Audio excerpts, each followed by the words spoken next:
item 11A, additional items, as a discussion around possible terms of reference for the Housing Committee. So with that, he's a mover and seconder. Moved by Councillor Rudhawa, seconded by Councillor Kenny. Any discussion? All those in favor? Any opposed? Motion carried. All right, item 3A, recommendation that the minutes of the special council meeting of January 26, 2015 be adopted. Moved by Councillor Cunningham, second by Councillor Niche. All those in, any discussion?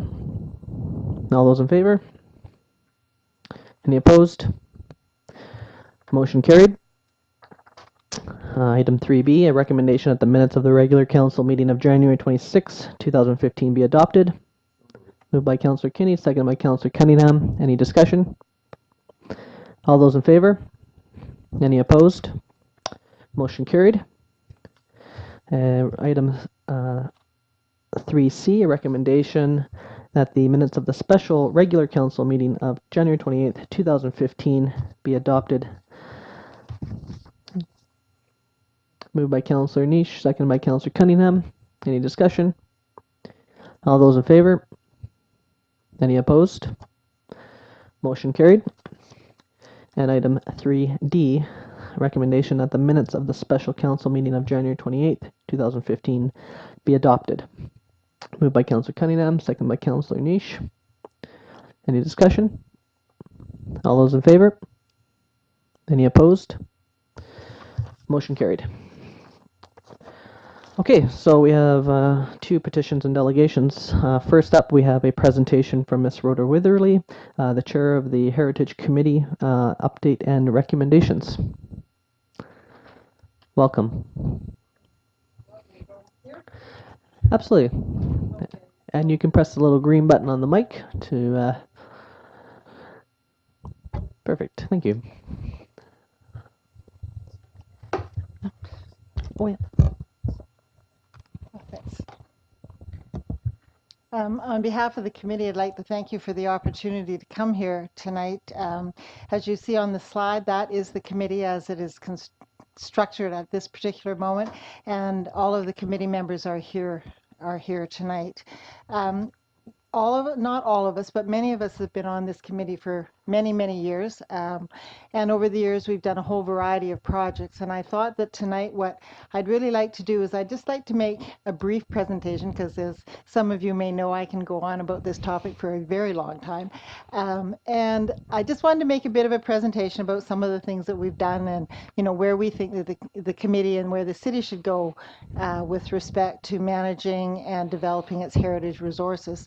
I think the committee has decided that as a committee, effective today, that we are all going to resign from the committee.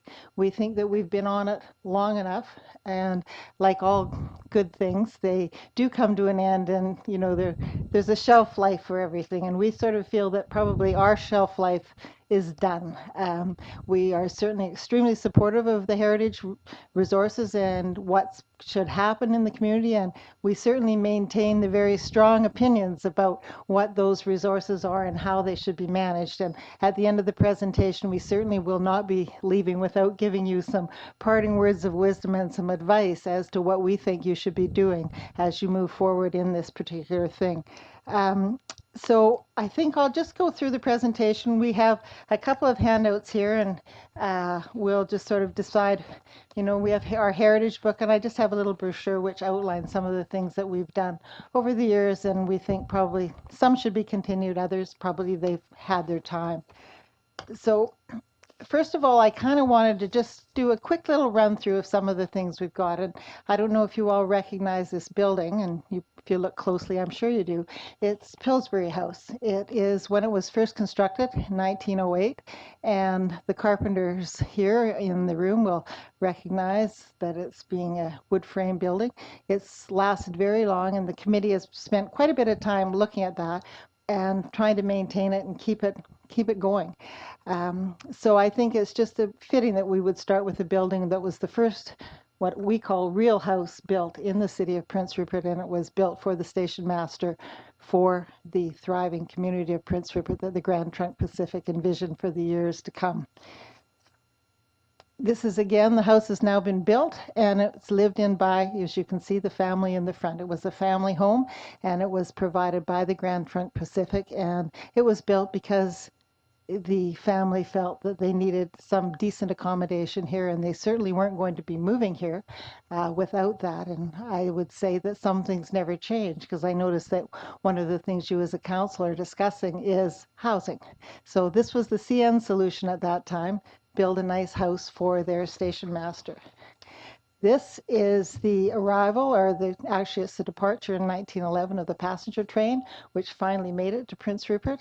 The year was 1911, and in that year also Sir Wilfrid Laurier came on the train to say that Prince Rupert had a fabulous and tremendous future ahead in this coming century of the 1900s. So we're all still working on that.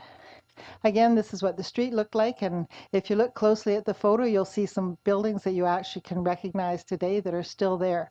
So we do have in our buildings and in our community a history of where we have come from, and tells us a bit of a story about what we kind of do as a community and how we've evolved over the years.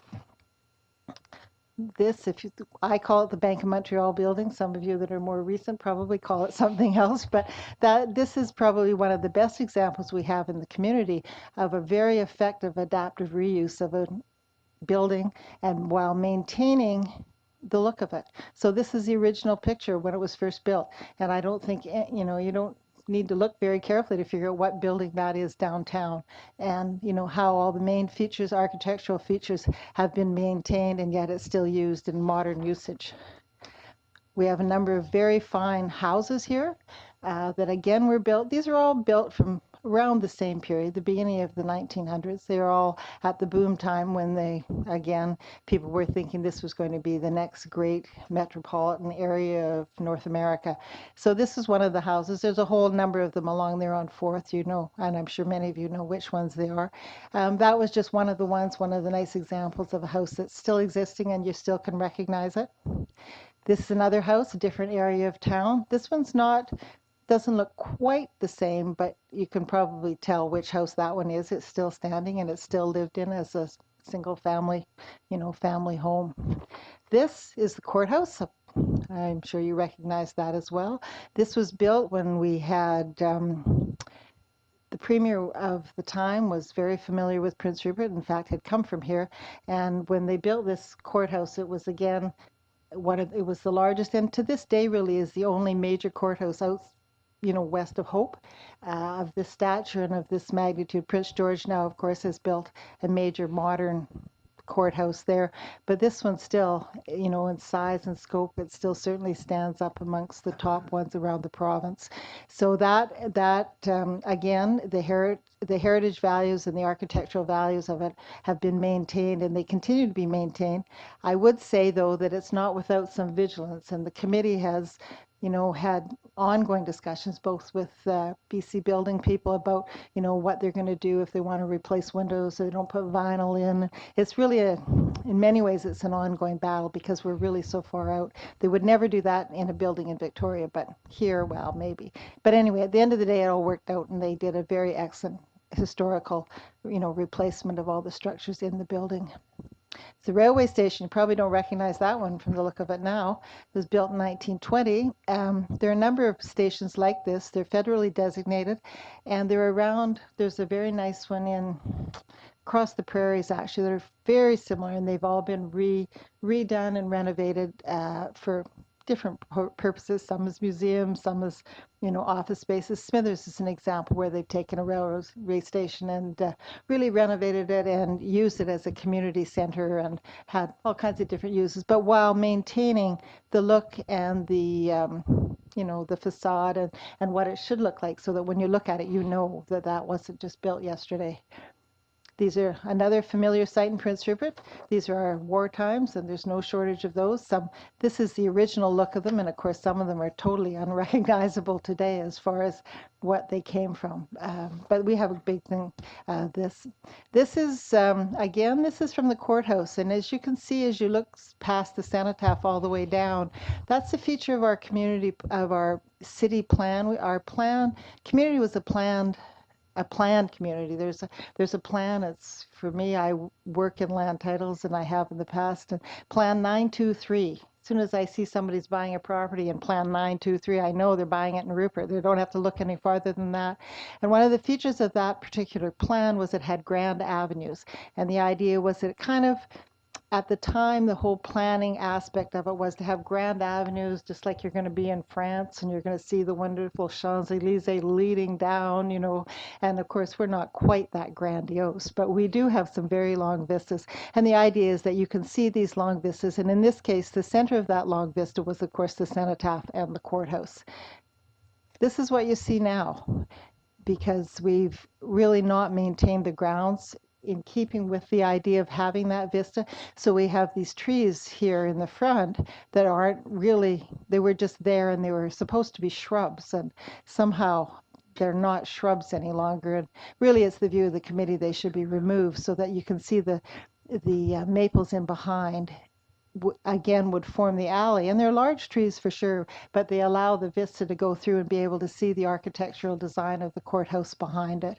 So that's sort of an example of what happens to heritage values if you don't kind of watch what you're doing and kind of look at what you're trying to achieve with your plan. Commercial buildings, of course, we have a number of commercial buildings that were built over 70 years ago. A number of the smaller commercial buildings as well, as you saw in that very first shot of the 1912 streetscape. They're still here.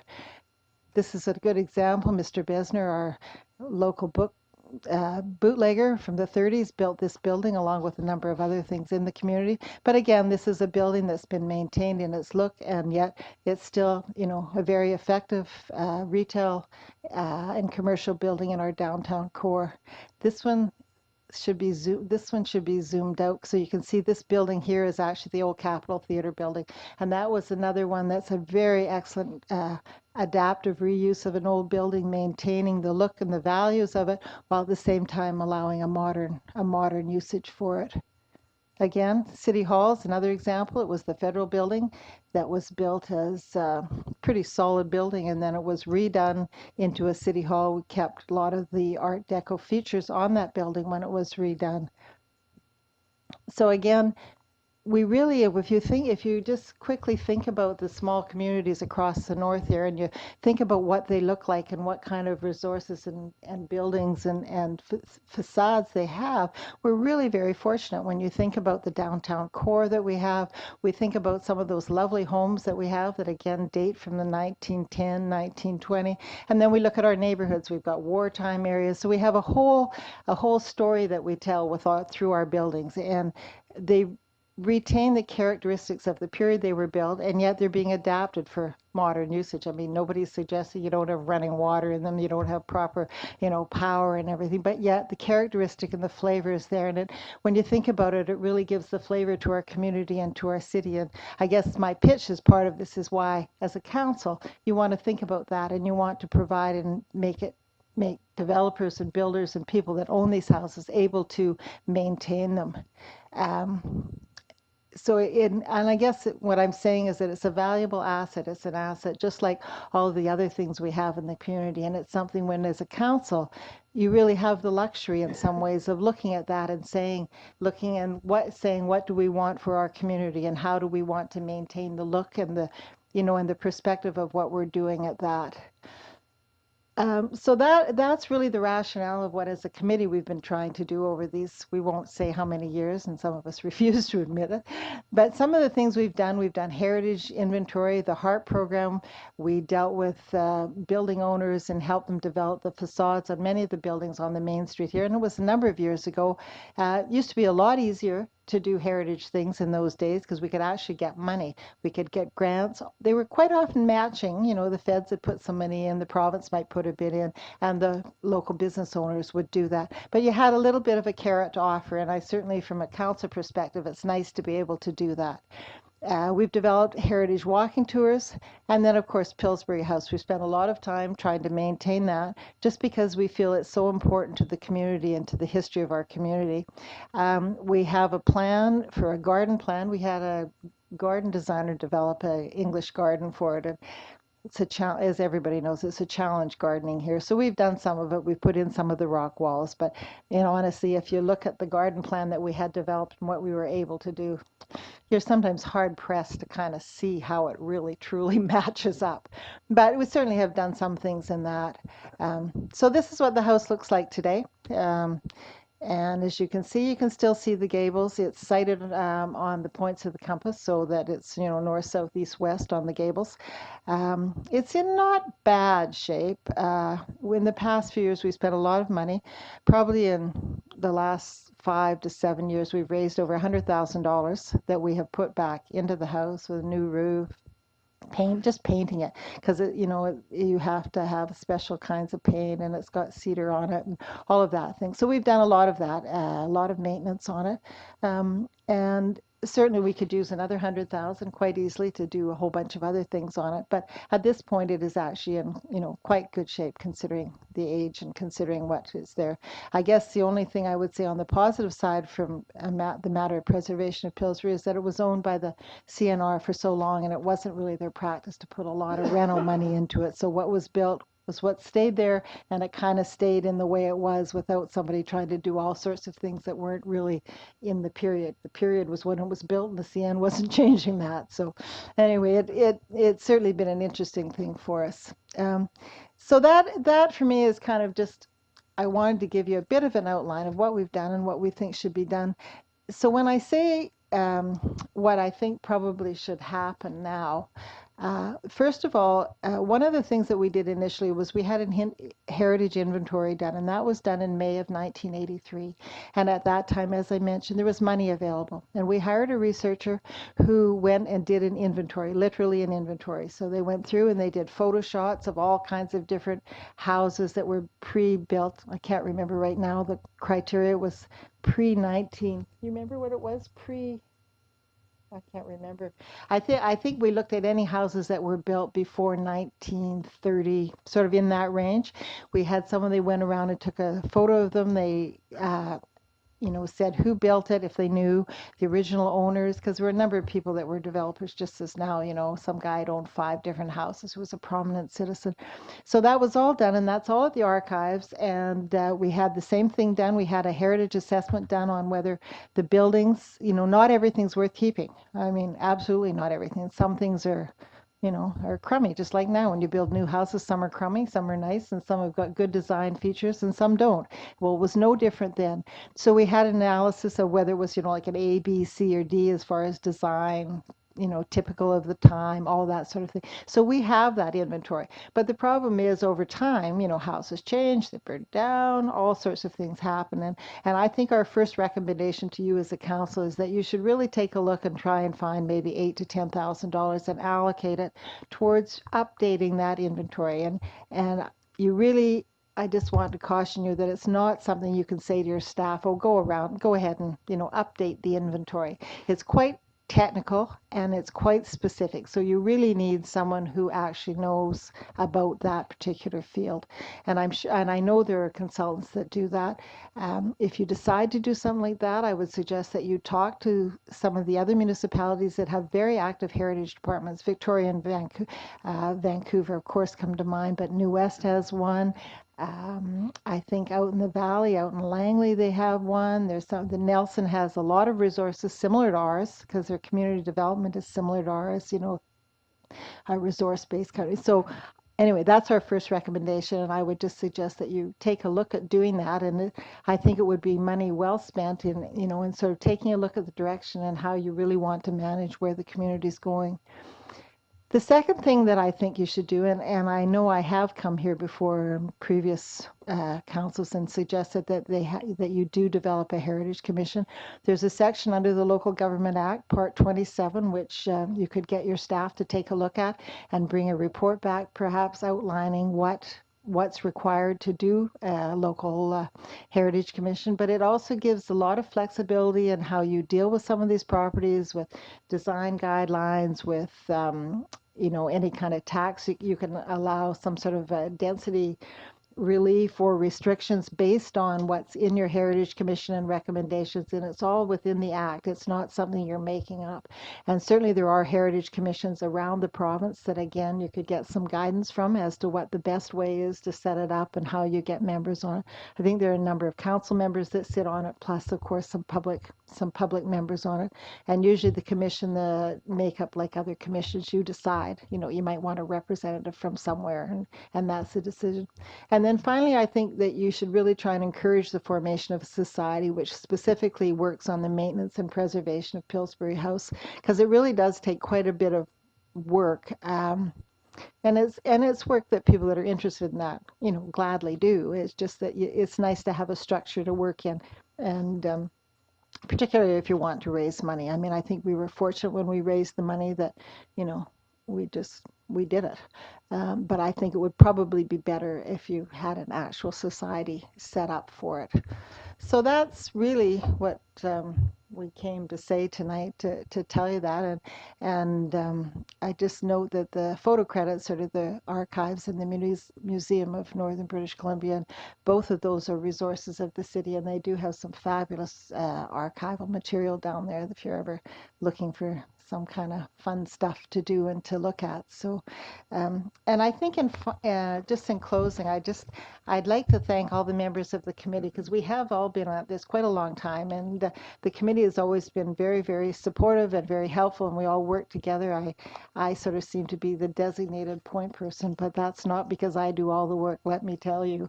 And I just want to thank all of them, and I know that it's probably not it's not really kosher, but I would, particularly like to thank one member of the committee, and I think the rest of the members will join. I'd like to thank Judy Warren, because she has served absolutely yeoman service, particularly in managing and looking after Pillsbury House, and I would really like to acknowledge her on her work. And I'd also like to say thank you to Al Scott from the building department here, because he certainly has been a resource to us if there's, if the pipes are leaking, or as all the things that happen in a house, and particularly an older house. He's really always been very willing to step up and help us and do all of those sorts of things. So I just say thank you very much. It's been a pleasure for all of us to work on these projects, and we certainly will continue to help or do anything that we can to further the heritage in the community. Councillor Kinney. Thank you, Mr. Mayor. Thank you very much for your presentation, and I just want to thank everybody from your committee, because the work, that's going to be a hard act to follow, because you've put so much of your personal time and your life into it, and you've loved it. And I just want to thank you on behalf of the people of Prince Rupert, because it wouldn't look like that if you hadn't done it. So we really do appreciate it. Thank you. Yeah, I'd like to echo Councillor Kinney's comments there. I've read through every material that you guys have, and my aunt's a big supporter of heritage, and in fact myself, and something that I'd love to do is help carry the baton forward, because it is about passing on to a new generation. And some of the things I think about is you have 3rd Avenue here, and I see Smithers that has the Alpine kind of look on their downtown core, and I would love to see 3rd Avenue be extended up from Calbay into a whole heritage theme. Obviously, these are just money pieces, but that's the type of thing I think Rupert should be continuing with, and a lot of people actually come here for our heritage. And I just want to thank you guys for all the work that you guys have done. It's been outstanding, and I've seen the tour and all the work that has been done, and it's absolutely appreciated. And the recommendations that you have, I think we will definitely consider over this next couple months or something like that, and see what we can do. And it's a little bit sad to see that this is the end, but potentially a beginning also, because sometimes when the leaders do step down, that somebody else does step forward. So, and maybe that does look like a commission. So we do appreciate those recommendations, and yeah, thank you so much. And is there any other comments from council that they'd like to say at the moment? Councillor Cunningham? I think it's been said by both of you, like, you know, you've been pillars in the community for quite a while, and not just this and other activities too, and it's sad to see you go, but I'm hoping when you pass the torch on, it keeps burning as bright as you guys have kept it burning. I just would say that I don't think we're necessarily going to go, Barry. We'll still be here watching. I feel it already over my shoulder.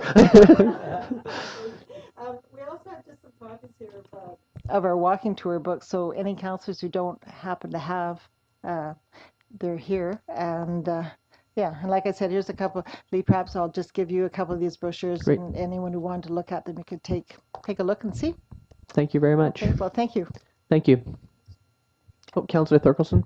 Yeah, I'd just like to thank the Heritage Committee. They've been very patient with council over the years, especially over trying to get Pillsbury House fixed up, and I think it's been you have done a great job, and we're going to miss you. Although I don't think putting a Heritage Commission is going to mean that we're not going to have help from the ex-committee members. But I do want to say about that book.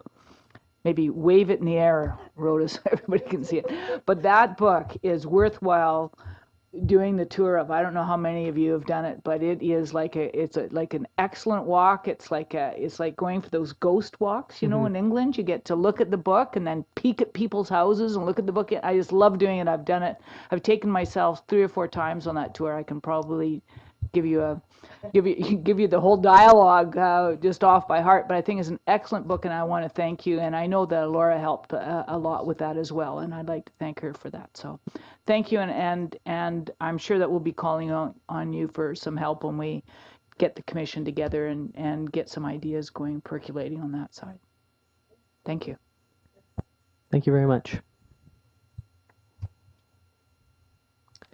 Okay, next up, 4B, we have a presentation from Mr. Derek Baker, Community Relations Advisor, and Ms. Tessa Gill, Head of Corporate and Stakeholder Relations, and Ms. Anna Soblowski, Community Office Coordinator, a project update from Pacific Northwest LNG. Welcome. Thank you very much, Your Worship, and for the Council for allowing us to speak today and give a project update. Unfortunately, Derek can't be with us today. The Port Edward Council is also sitting today, so we split up and divided our efforts, but very happy to be here today. So just want to give an update, if you like, on the project, and just a quick recap on who we are and what we're proposing to do in Port Edward. We're sometimes known as the Petronas Project. We are 62% owned by Petronas. We are Pacific Northwest LNG. Where the project that's proposed for Lelu Island in Port Edward. It's within the Prince Rupert Port Authority administration, so it's within the Prince Rupert Port Authority lands. Other owners of our project, Sinopec 15%, JAPEX 10%, Indian Oil Corporation 10%, and Petroleum Brunei 3%. Progress Energy is our sister company who's producing the natural gas in northeast BC. It's close to the Fort St. John area. And we've asked TransCanada to design, build, own and operate the pipeline that would bring the natural gas from northeast BC to Lelu Island.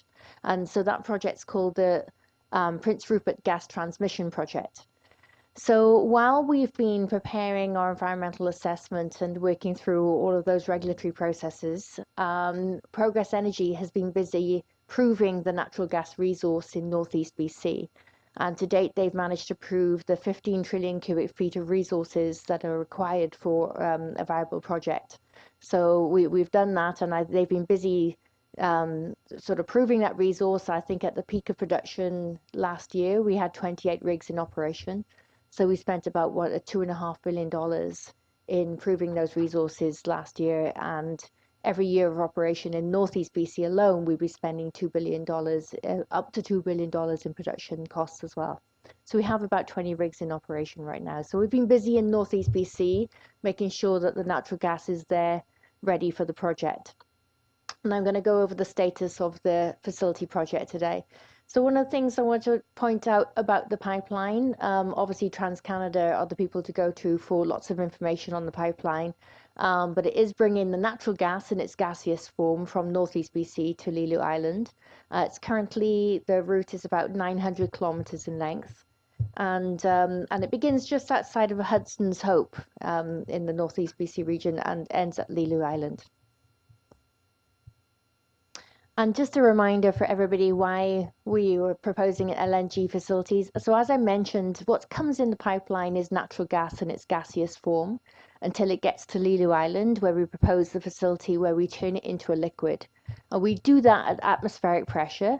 And the reason we turn it into a liquid is it's about 600 times smaller. So it makes sense that we can put it into a ship and to transport it to regions where it doesn't make sense for a pipeline to go, so such as overseas. And here in Prince Rupert area, we're very close to the Asian market, so it's ideal for that transportation. So this is just a mock-up really of what the facility would look like in its first stages of build out in the first phase. We're looking to build 3 trains or 3 processing facilities. And this is a mock-up of what the first phase would look like when we build the first 2 trains. And so there were 2 LNG storage tanks. And just to the right of the storage tanks there, you see a materials offloading facility where most of the materials would come in by barge or by ship to be unloaded during construction. As you can see, this is a view from the mainland, and you can see there's a bridge from the mainland over to Lelu Island. And then further on, there's a bridge and a trestle arrangement that goes out to naturally deep water in Chatham Sound. So just talking a little bit about our marine infrastructure design mitigations, we recently made some changes to bring the berth back out to naturally deep water in Chatham Sound, thus removing a significant dredge that was required in our earlier location. And then we've also included a bridge that spans that first half of that stretch over to the berths at Chatham Sound. And this is to minimize the marine infrastructure adjacent to Flora Bank, we can just see in the foreground here of this picture. So we have been in 2 environmental processes, one for the federal government, one for the BC government. And so with the federal government, we're still in that process, and we're about 2/3 of the way through that federal process. We are on federal port lands, and so that the Canadian Environmental Assessment Agency is the lead regulator in this project. And they're in a process now where they're drafting their final report, and we expect that would go out for public consultation fairly soon before it goes to the minister for approval. So I would say we're just past 2/3 of the way through that process for the federal government. So during that process, we have answered 2 major information requests from the federal government and submitted those design changes and mitigations to the federal government as well. For the BC process, we gained our approval for the regulatory assessment on the 25th of November 2014, and it was subject to 8 legally binding conditions. And if we just look on the next slide, we'll just give an overview of those conditions. So a lot of it is based on our management plans, if you like, during construction in particular. So we need a construction and operations environmental management plan, and I'll draw your attention to socioeconomic effects management plan. And this is a far-reaching management plan that brings together a lot of construction management plans and the mitigations on socioeconomic effects in the community and the surrounding areas to the project. So these would look at things like health, socioeconomic effects such as employment and traffic management, emergency response management, etc. So these are some of the areas that we would be talking to the relevant agencies and municipalities about the management, or the effective management of these areas. We're also going to look at air quality and deposition monitoring, and there's various consultation plans for the community and for First Nations as well. And then we asked to employ an independent environmental monitor, so that somebody who's a third party, if you like, looking at our project to make sure the monitoring environmental processes are being carried out effectively. I mentioned traffic impact assessment. That's also a separate focus in our conditions to make sure that traffic is managed effectively. Vegetation management plan, as well as a marine tissue sampling program. So we've been working with the community in various ways, and we're also always welcome some feedback on how best we can reach out to the community. We recognize that not everybody comes out to open houses, so if there's any way that you can suggest that we can get out to the community and talk to different people in the community, we'd really welcome your feedback. We had some recent open houses in Terrace, Port Edward and Prince Rupert, and over 280 people attended. So thank you very much to everybody who came out. But again, you know, come and talk to us at our office in Prince Rupert or Port Edward to let us know if you've got any ideas on how best we can reach out to other areas of the community and just let people know about a project. So in part of then talking to the community and listening to feedback that formally came through the regulatory process, we've made a number of design changes. So I've mentioned a few. We removed the significant dredge at the marine berths by moving them out to the naturally deep water in Chatham Sound.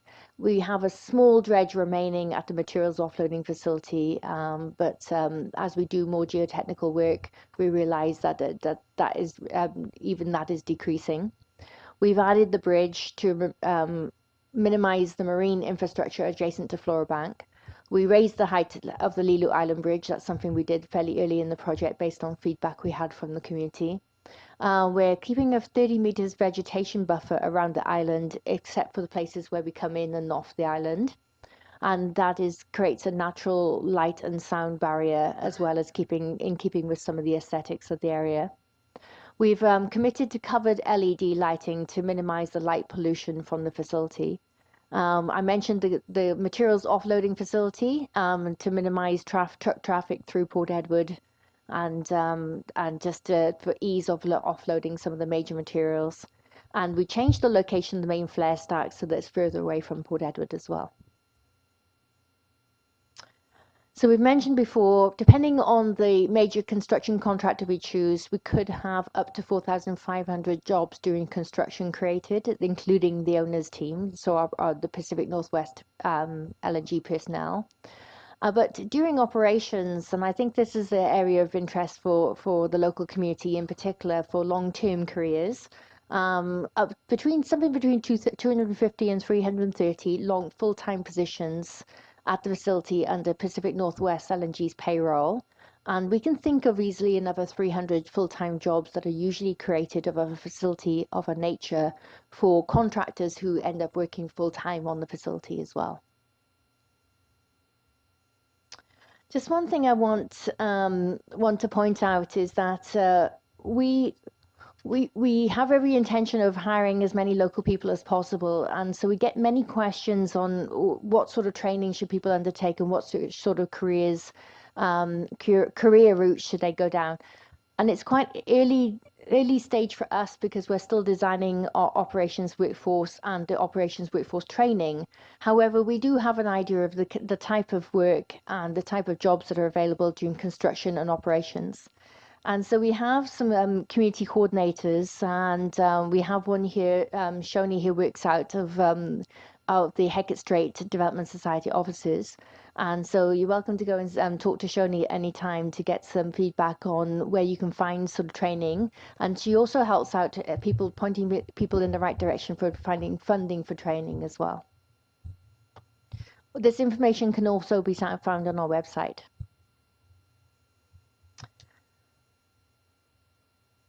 So we have had some recent announcements. So obviously, just before Christmas, I think most of you heard that we announced a tax agreement in principle with District of Port Edward, and we have agreed heads of terms, if you like, for agreements with the Metlakatla First Nation and the Kitsillas First Nations.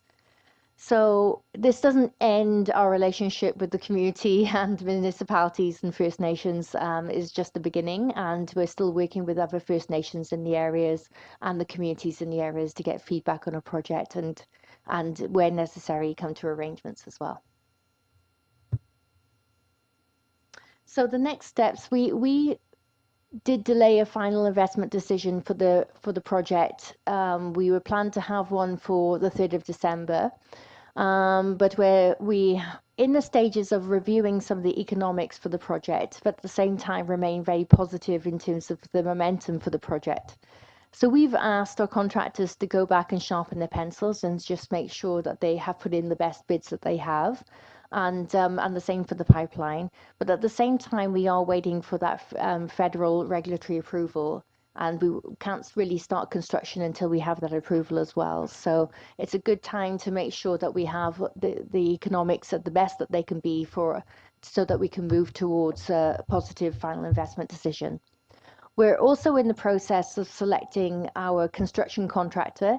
We have 3 contractors who are bidding for the construction of the facility, and we're in the final stages of selecting that contractor. So that would be something that we would usually announce with a positive final investment decision as well.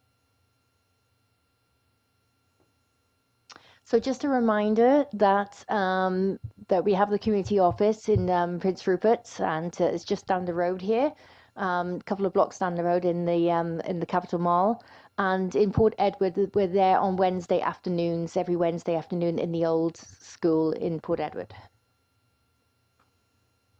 And thank you very much. And if anybody has any questions. Questions? Councillor Thorkelson? So what studies did you do in the request for by the federal environmental review process? What were the 2 studies that you completed that they requested?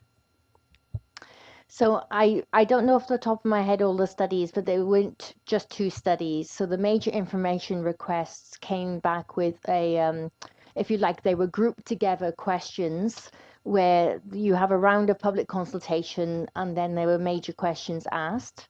And some of them were really based on, for example, sediment sampling would be an area of focus of interest, disposal at sea for the proposed dredge at the time. So that was a main focus area and concern and feedback that was given. So in the information requests, the federal government tends to group together all of the questions that are being asked, and then they bring it to us, and then we get a chance to answer all of those questions to their satisfaction. So, but the dredgate was one of the, and sediment sampling was one of the key questions. Right, that was one of the early questions. But what I was wondering is, after you expanded the bridge and then gone out past Leilu, I understand that there were 2 studies that were requested, maybe a number of studies, but on 2 areas, and one was shadowing of Leilu and the impacts on eelgrass, and the second one was whether there was current impacts of on Leilu Island by the changing of the piling structure that you've put out. Were those studies done and submitted? So yes, we have, if you like, sediment dispersion modeling. And I'm not the scientist, so forgive me if I haven't got the correct term. And my understanding from our scientists as well is that from a shadowing perspective, that the bridge is high enough and that the sun moves enough that it's not a concern for the eelgrass that's directly underneath. So it's not like there's a permanent shadow, if you like, on eelgrass to be affected. Also, the bridge and the pilings are, like, if you like, the other side of flora banks, so any shadow would be extremely temporary because of the orientation. And so in terms of the sediment dispersion and the modeling around the pilings and everything, yes, that's currently being reviewed by the federal government right now. So that's what you're expecting in the report. Yes, but just to clarify, even if they write a report, it doesn't mean in our experience with the regulators, it's not the end and the finalization of anything, because when they write a report and their submission, then it's based on certain recommendations. So remember that conditions can come out with, there could be conditions that have ongoing monitoring and mitigation requirements and adaptation of mitigations. So I would not expect it to be at the end of the conversation, if you like, on, we just get a report and off we go.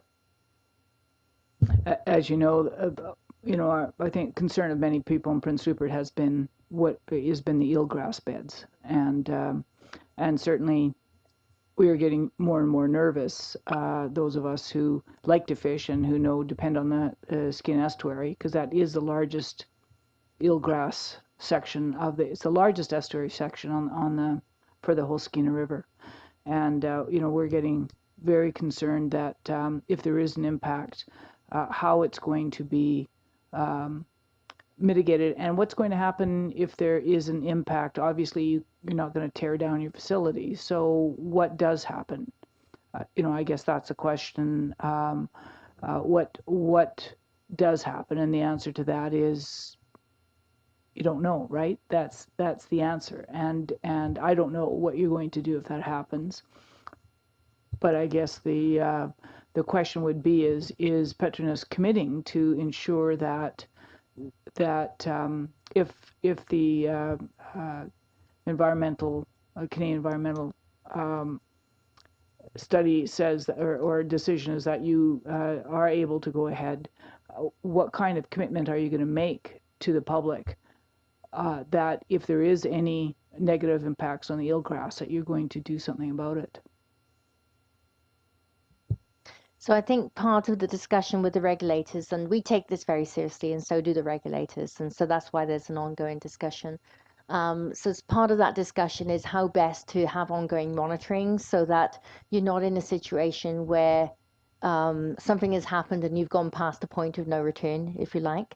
So that's the point, that's the process that we're in right now, is discussing with the regulators on how best to monitor as time evolves. And you're talking about independent monitor. Was that only during the construction phase, or is that being required of you by the provincial government to be ongoing? I'm not sure on that item. I can come back to you. Definitely during construction. I'm not sure about operations. Just to add to that, then, what would be the process of choosing an independent monitor? That's a good question. And I would imagine it has to be, and I can't speak for the regulator, but I would imagine it has to be regulators' involvement in that to make sure that they're independent. Right. So if we had a recommendation, that's something that we could provide to you? You could definitely provide one. I don't know the exact process. I'm sorry, but that's something we could consider. Yeah. Okay. Councillor Cunningham? Your social economic effects management plan, is that finalized?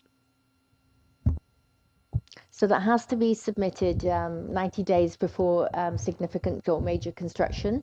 And just to be clear about the management plan is asking for consideration of all the normal construction management plans that a project of our size, of our scale, has in place.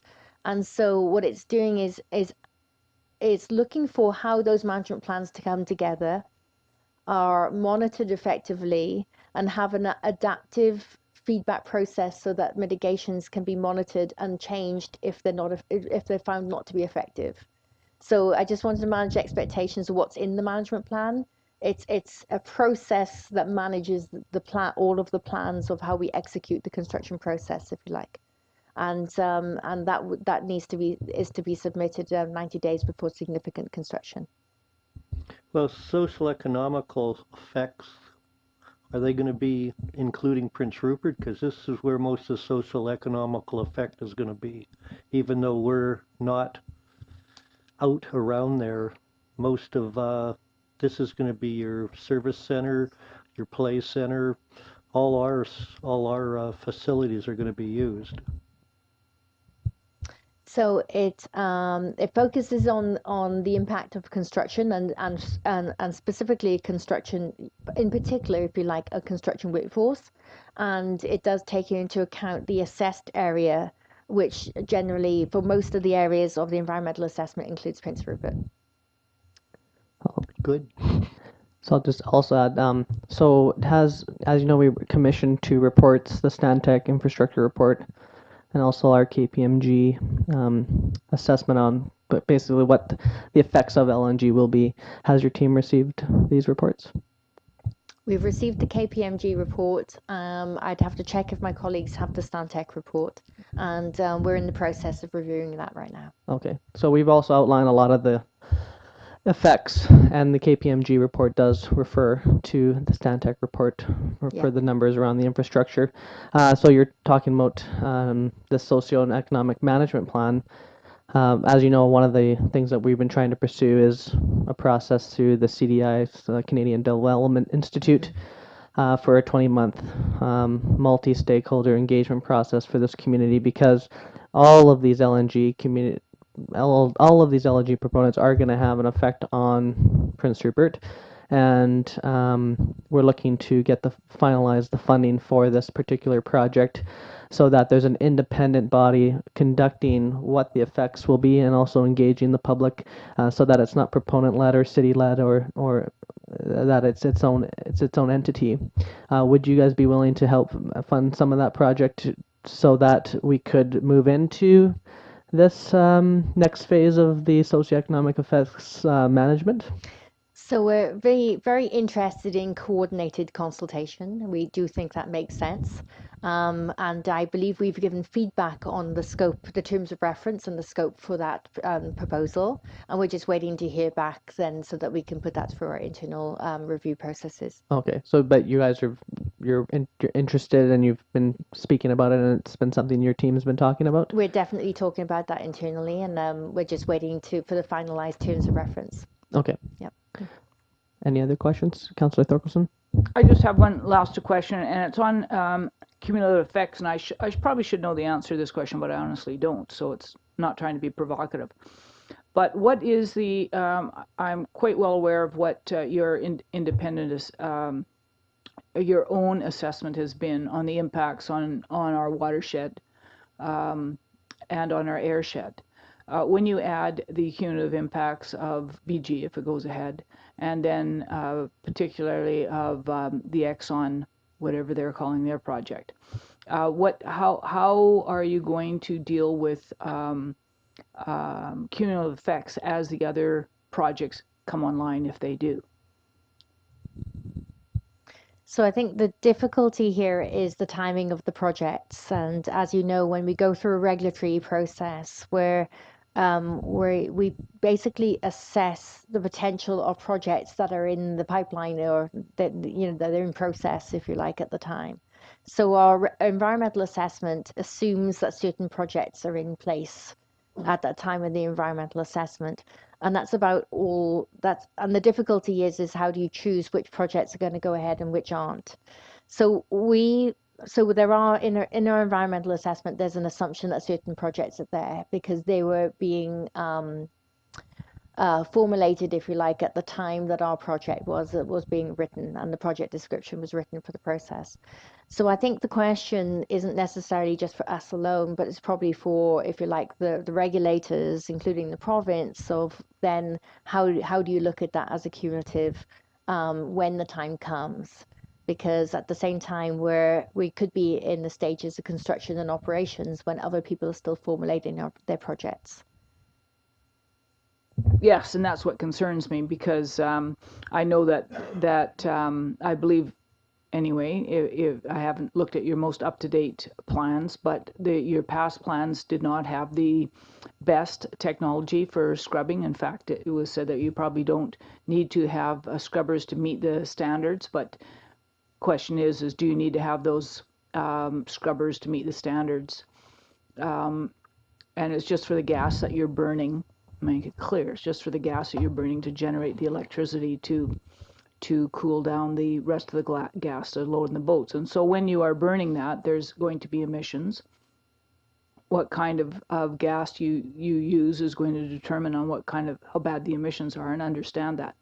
My concerns is if you're not using the best scrubbers because you feel you don't need to, because if you're the only project going ahead, obviously the impacts are going to be much lower if you're only one of 3 projects going ahead. And so I wanted to know what the commitment would be if by Petronasta changing, or would you just looking at all of the other companies having to have better and better scrubbers because your scrubbers have already been built?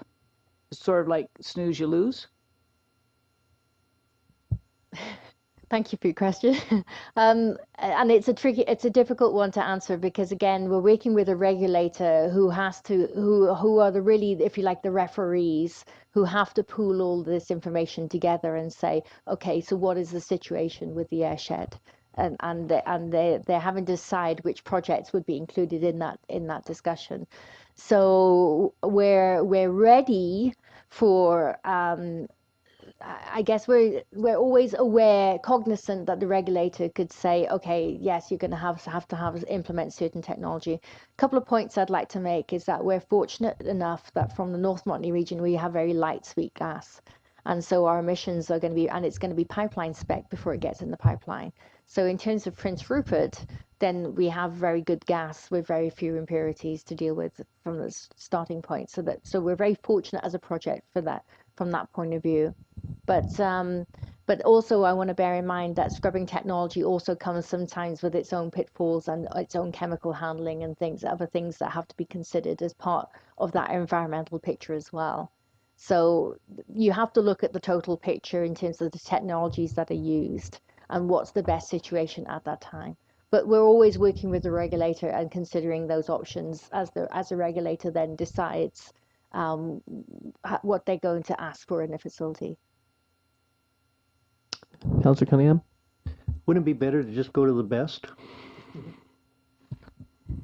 So as I mentioned, those technologies also have other considerations with the technologies, and so you have to look at the total environmental picture for handling that technology as well. So it depends how you define best. I'm sorry, I know I sound, but it isn't as straightforward as just choosing a scrubbing technology, because there are other environmental implications of some of those technologies. What I'm looking at is if a regulator says, okay, you can use A instead of B or C, and B and C is better for the environment, wouldn't you be better off going to B or C simply than going to the bare minimum? I think the point I'm making is that B and C have their own environmental implications in other ways because of the technology itself and some of the chemicals surrounding some of the technologies as well. Any further questions? Okay. Well, thank you very much for your time today. Appreciate it. Thank you very much.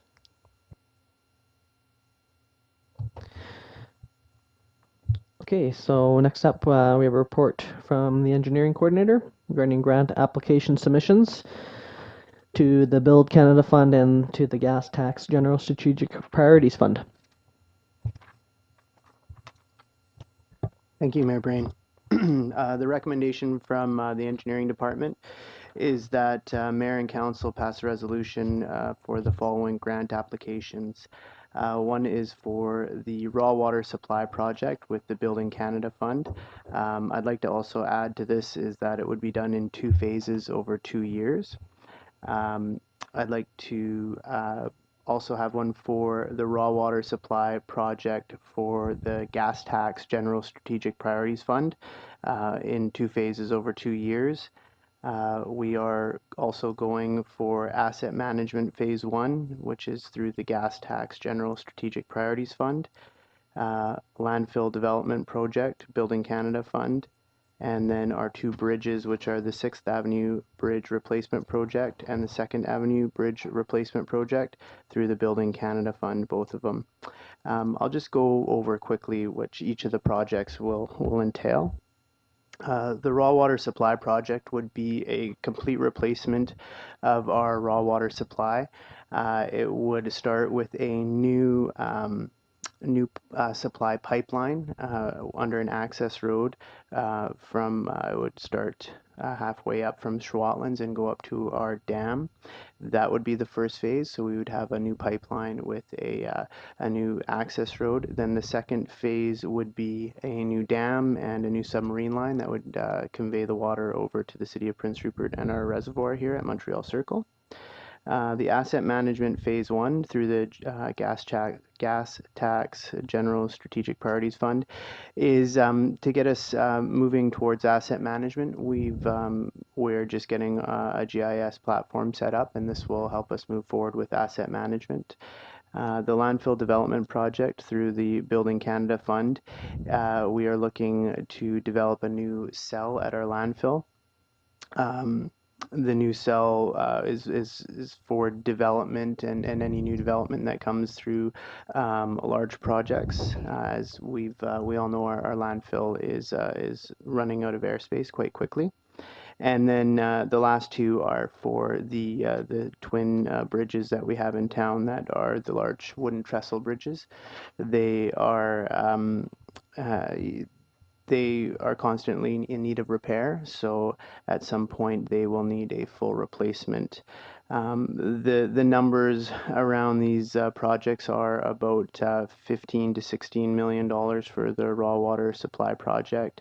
Asset management is $100,000. Landfill development project is approximately $7 million, and the two bridges are between $7 and $9 million each.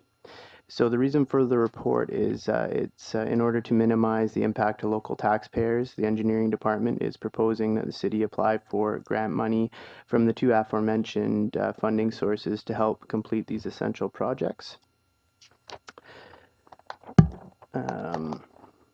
So a successful grant application will allow more work to be done at a reduced cost to the local taxpayers, and in some cases at zero cost to the taxpayers. So in conclusion, faced with the need to develop and improve the infrastructure, the city will greatly benefit from these grants. So we ask that council by resolution support the application for these grants. Great. So I'll just say, if there's any questions, let's ask Mr. Pucci now, because each one of these will have to be passed by an individual resolution, and so we'll talk now. So Councillor Cunningham and then Councillor Thorkelson.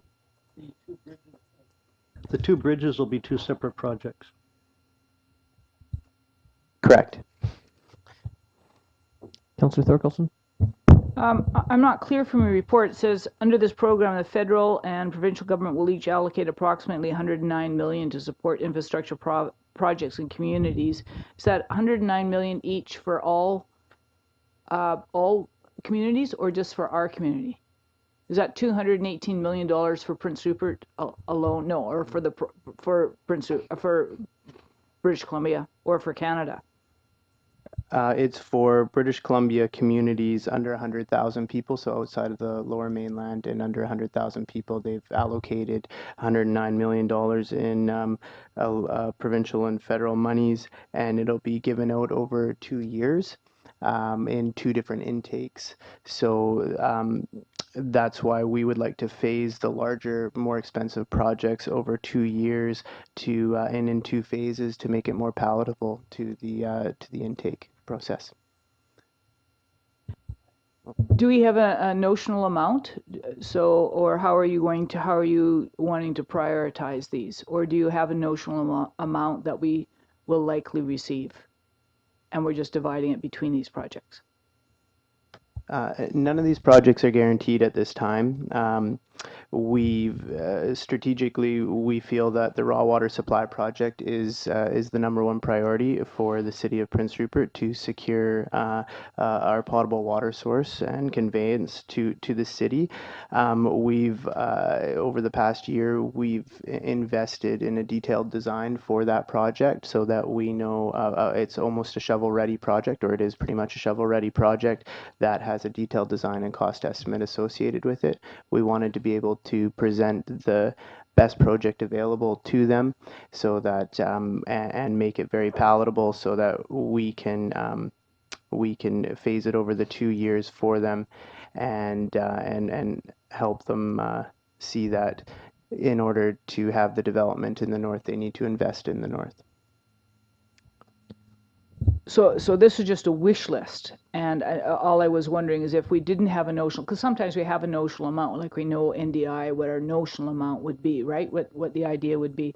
So if we are going to put all of these in, which is a large wish list, are you going to make sure that we are the ones who are picking the priorities, not them, wherever they are.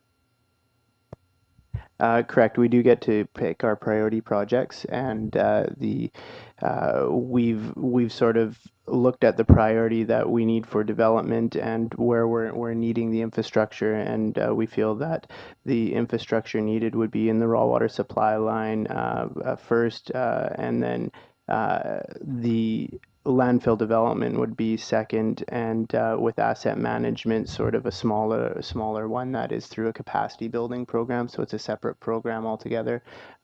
So we're hoping that that could get funded separately as well. Any further comments? Okay, thank you very much for your time. Did you? Are we going to be passing these resolutions right Yeah. now? Okay. Did you want to stay until, just in case there's something brings up? So I'll pass these individually one by one. So recommendation that council directs staff to apply for the raw water supply project Building Canada Fund grant money. Moved by Councillor Cunningham, second by Councillor Niche. Any discussion? That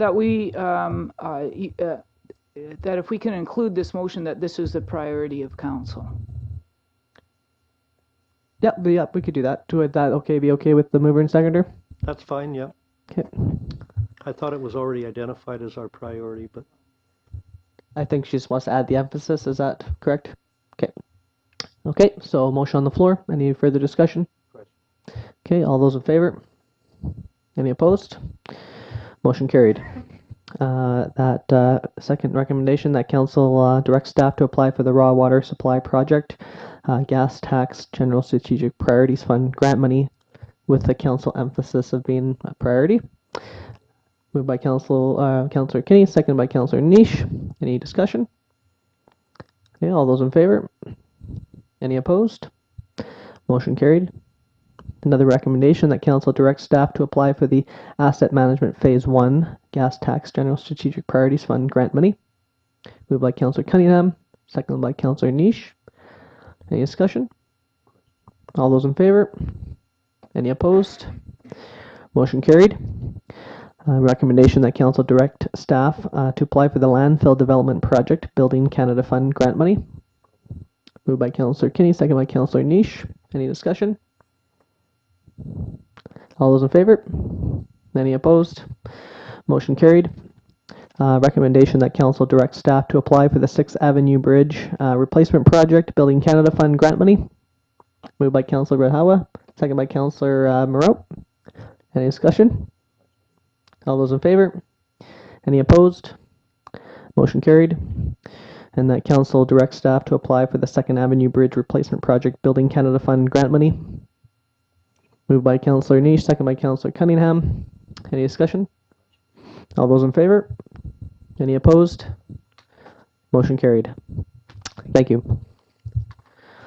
Okay, so just a note that item 6B has been replaced to item 11A, a discussion about the terms of reference for the Prince Rupert Housing Committee.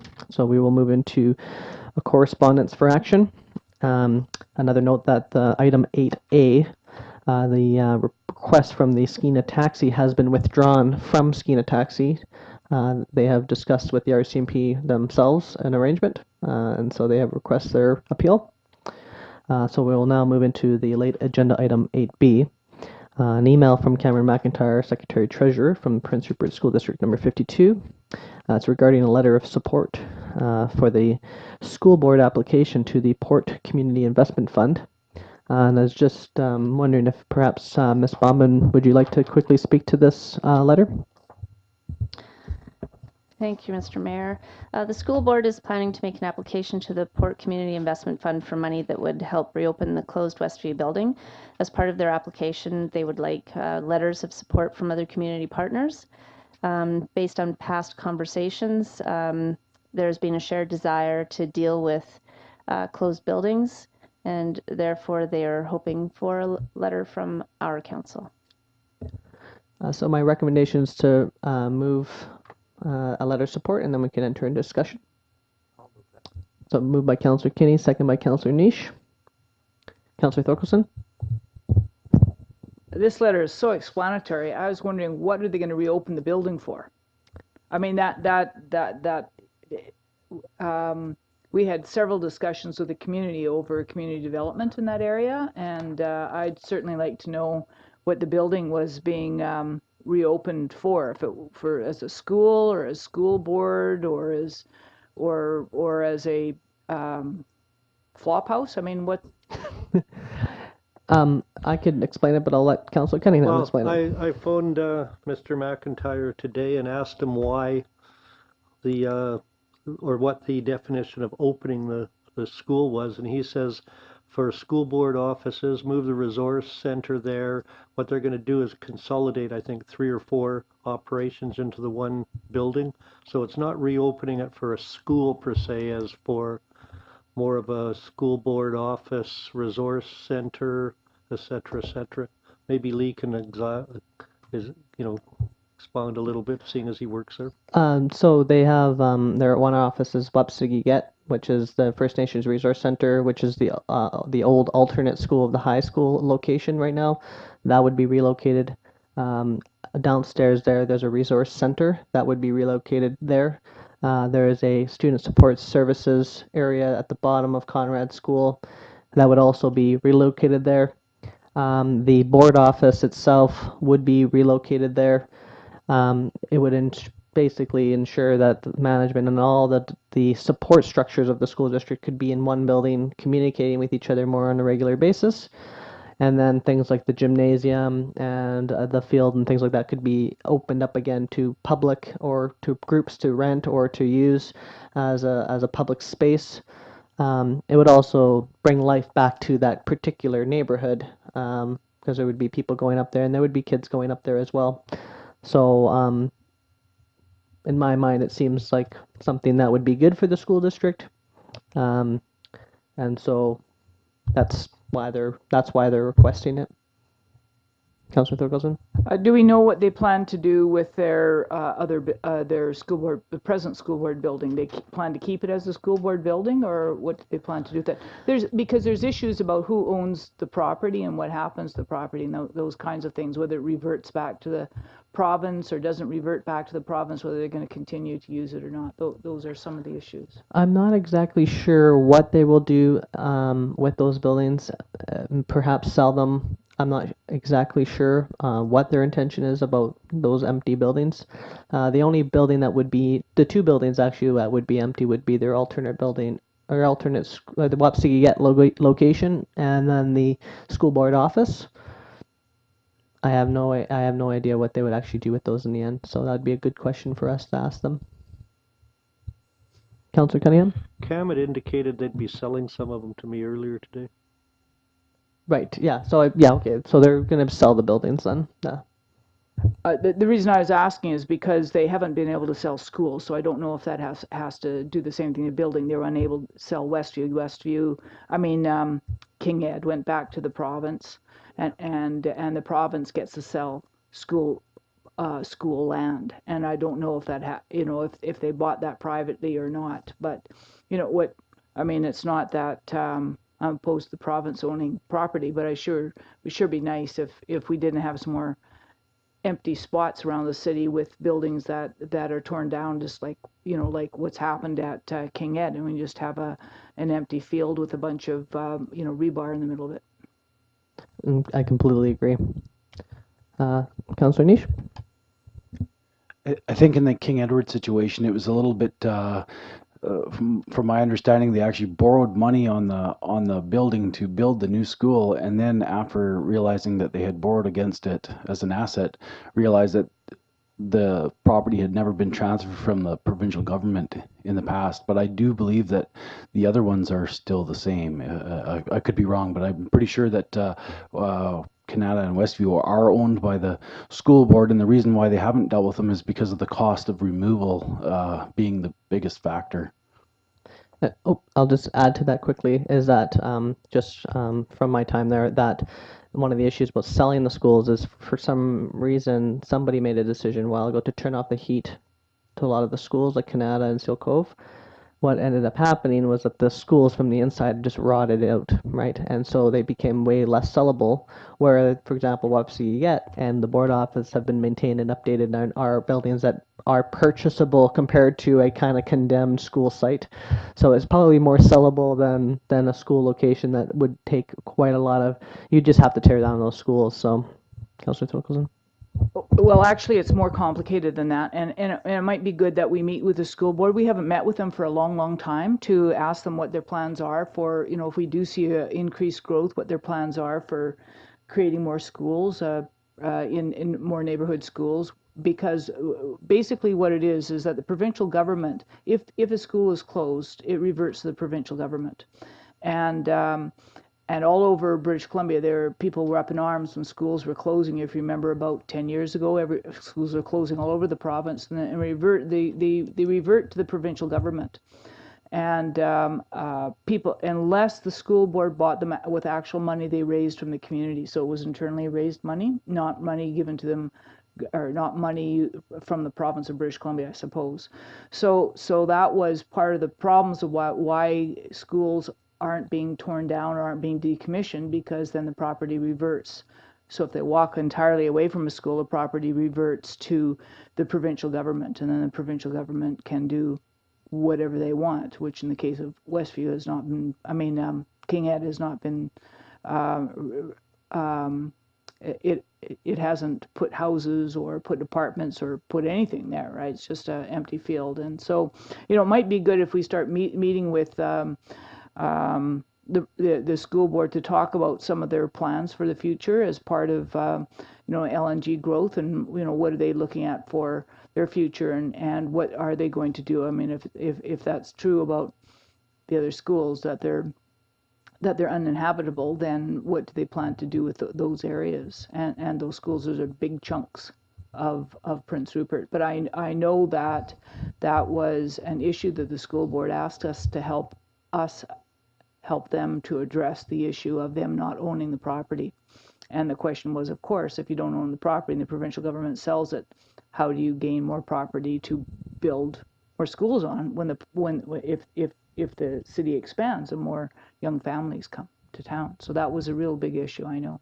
Yeah, I agree with that. Actually, I think that's a good idea, because they've also been interacting with some of our other departments, like the recreation department, thinking about creating an after-school drop-in area there and things like that. So I think you're right. We probably should get together with them.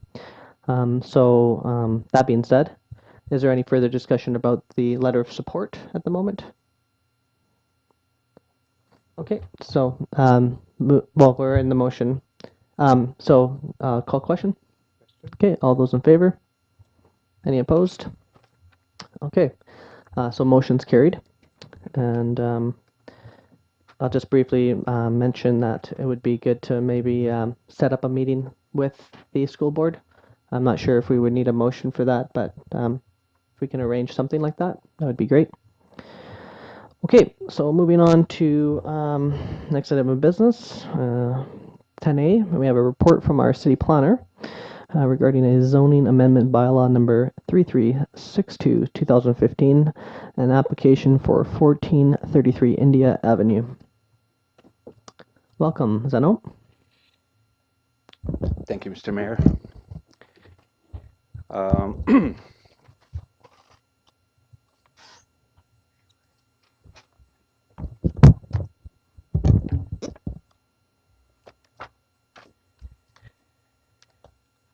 The applicant, who is sitting in the audience over my left-hand shoulder by the window, has purchased the First Bethel Baptist Church with the intent of repurposing it for residential building.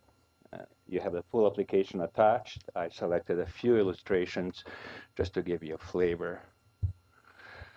This is architectural elevation of the front of the building, essentially same building with a little bit of cosmetic improvements. You do not have this slide in your application. This came late, and this is an artist rendering of the same building.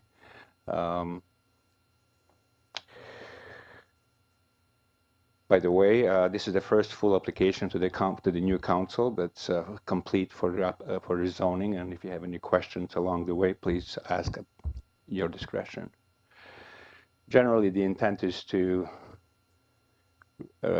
construct a number of one-bedroom and one-room kitchenette suites that that would be self-contained, and this is, I believe, the main floor, and a similar designs are in the rest of the floors. The subject property is located. That's a wrong slide. The subject property is located at the edge of the buildable footprint. It is right here. It is in a neighborhood that's, according to our housing study, built between 1950 and 1970, and the building itself dates to 1970. In our official community plan, the property is zoned R2. So essentially, in the policies and the land use designation, the churches, institutional buildings like churches and schools are congruent to residential use, and there was no need to separate them into separate zone, separate designation. The same is true for zoning, and the property is currently zoned R2, and the proposal is to amend the zoning from R2, which is two-family residential, to RM3, multiple family residential. That's basically the end of the illustrations, Your Worship. Mr. Mayor, I'm conditioned. I apologize for That's fine. that. As for analysis, within a context of quality of life official community plan, the proposal fits. And within a context of zoning, it is not a far stretch to have that property rezoned to higher density. In analyzing the proposal, I considered three main elements. The first one is traffic flow. From the preliminary evaluation, it is not likely to introduce volumes that would substantially impact this infrastructure. However, that will be also referred to our engineering and public works for more detailed review. Last year, the second point is last year council considered three similar applications where we considered densification within a context of single-family residential area, and they were all passed. And the third one is that within the context of our recent work on planning for major projects, specifically talking about housing indicator, the housing survey, and the engagement, community engagement we conducted, it was echoed that this kind of a residential development would be desired, and in fact would add an element of a desired element in a rental market, and potentially preclude what we currently call renovictions. This project, if successful, will also require a development permit, as it is in a multifamily residential development zone, and development variance permit to vary the front property setback, which the requirement is for 20 feet, and currently there is 12 feet. In conclusion, within the context of the city land use policies and regulations, the proposed project fits. That said, before proceeding to the public hearing, the following two steps are prudent. For the applicant to conduct an information meeting at own cost, which will be advertised in the local newspapers, and notice delivered within the same radius as the staff typically does for public hearing notifications. Of course, staff would supply the applicant with the names and addresses of those people. And number two, for staff to conduct the internal referral, as well as to communicate with Ministry of Highways, Transportation and Infrastructure to determine if their sign-off will be required. That's the end of my report here, Mr. Mayor, and that supports my conclusions. Thank you very much, Mr. Krekic. Is there any questions for Mr. Krekic from council? Mr. Nish? I read in the report about parking, how it's, you know, and I look at the slide you showed there briefly, the picture of the building, and it's showing approximately 6 parking spots in the front of the building there. If this is 18 units, where do the rest of the units propose to park? For the proposed boarding house, which was the intent of the proposal, there is a requirement of 1 parking for every 2 units. And if you look in the report, if you can see the reduced copy of the site plan, you'll see that there are 18 parking places that are actually provided. And you know, I have to actually apologize on that one because I see it didn't make it in the site plan and didn't make it in my report. Nevertheless, the site plan shows 18 parking places, which includes the parking. So what I will do is I'll show you the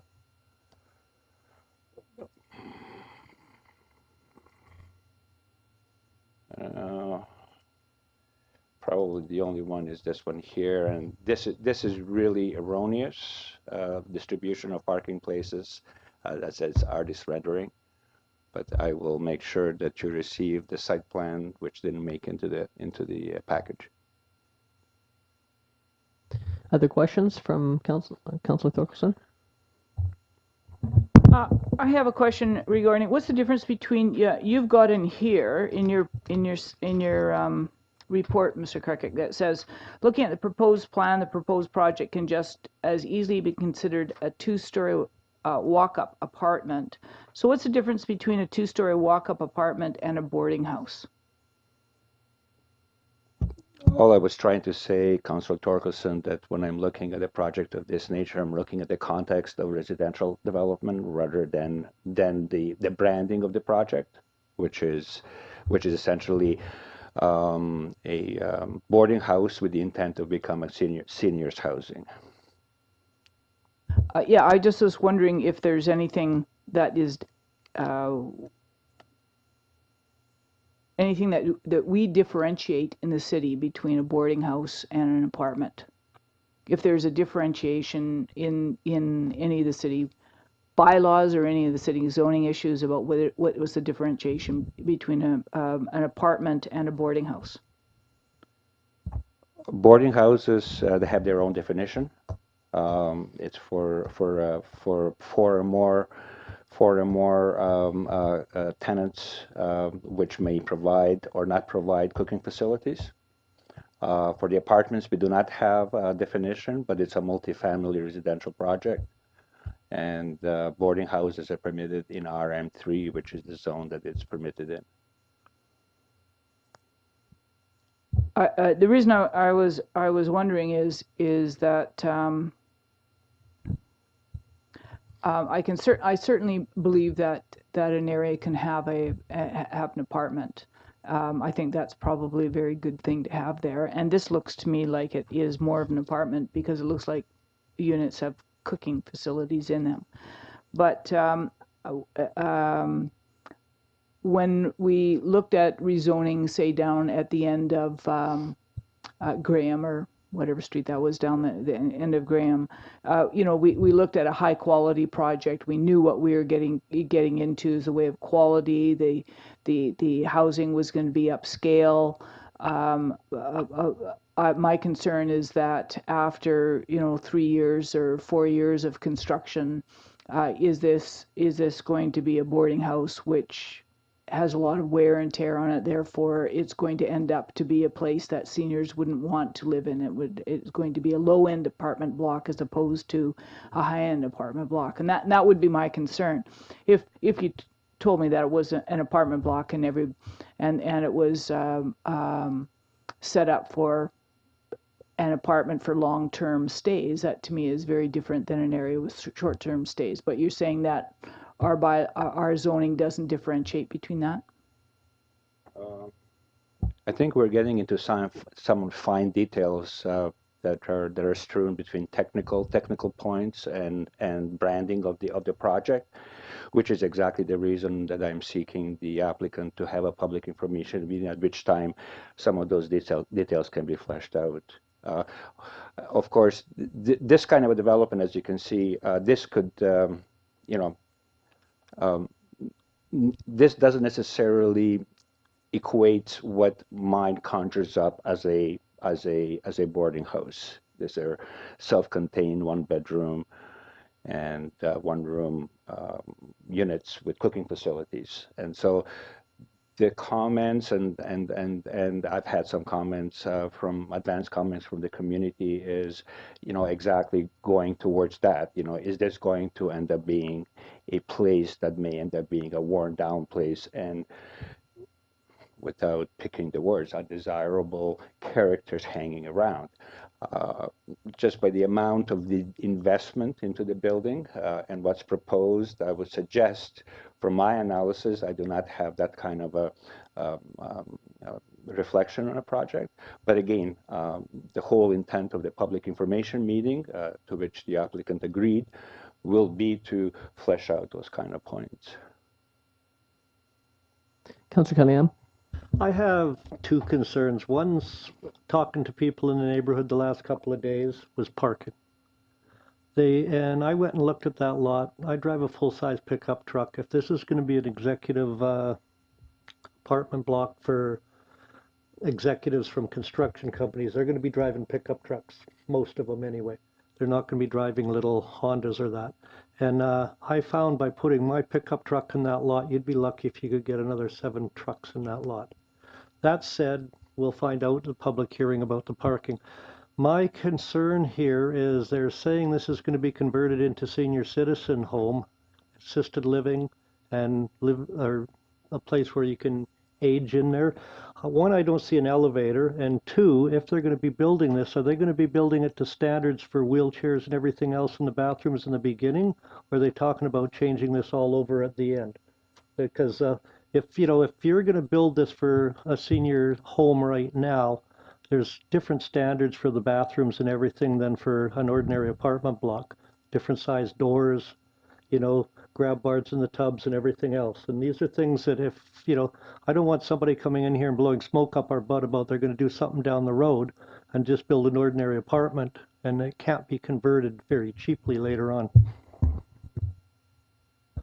Perhaps dovetailing to the earlier comment or earlier question from Councillor Torkelson, I looked at this thing first of all, from the land use perspective, and therefore multiple residential. I looked at it on the face of what was branded as being being branded as a townhouse with a further use as a senior's home. But those kind of details could very well be part of a conversation during the rezoning, as we are dealing strictly with the land use question now. However, the applicant will be available at the public information meeting to specifically ask those questions. And I kind of agree with you, Mr. Cunningham, Councillor Cunningham. Living in Kitimat, I see most of the people driving 3,500 Rams. So it's a good question, and the question about parking, for which I apologize not having a site plan, but the site plan indicates 18 parking places, therefore 18 units, and that's fully utilizing the site. Yeah, no, I'm just going by this Mountain View Executive Suites pamphlet I was handed, and it's about the conversion and that, and I'm interested in talking to the proponent about how they're going to build it and the conversion and that, because I like the idea of it going over to seniors after the fact. Councillor Niche. One concern that I have also is that being that it's a boarding house versus an apartment, the intention may be wonderful for the long-term use of this as LNG executives, and from that point to move forward to seniors housing, but if none of these developments happen in this community, if it all falls flat in its face, and it's now just a boarding house, it's back to that same discussion. I would be more thinking that an apartment is more something that would benefit the members of the community, because unless it's just all about taking advantage of overcharging rent to executives versus providing the community with something that we need, which is housing. I think that question has many edges. That knife has many edges. You know, will one project or all three go through? It's a very good question, and we are going through that conundrum continuously. And with respect to this sort of profile, which I've kind of seen, where certain aspect of the workforce is quite prepared to pay higher rent. I think having this kind of a facility does take the edge of this potential of having renovictions, you know, by having that kind of a facility available to those individuals who are prepared to pay higher rent and therefore will not be seeking rent in the average apartments, which will have then negative effect downstream of renovations. Nevertheless, it's a question that's a good one, and I think part of it can be answered in a public information session, and part of it is something that we're going to have to continuously worry about planning for major projects. You know, is it real or not? Councillor Lynch, I'm just going to hand it over to Councillor Morrow for just a moment, and then I'll back to you. Thank you, Mr. Mayor. The one thing I'd just like to add is that in this particular case, we're talking about a zoning amendment, and I think to enable an underutilized property, well, a currently underutilized property, to convert it into housing, regardless or not 3 years down the road if it's converted to seniors housing, what we're talking about today is enabling this project to take an underutilized facility to succeed. So that's the one comment I'd like to put in there. Councillor Nish?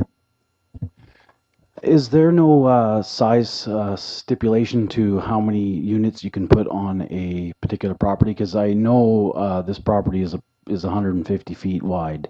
Now, 150 feet wide is basically 3 average homes.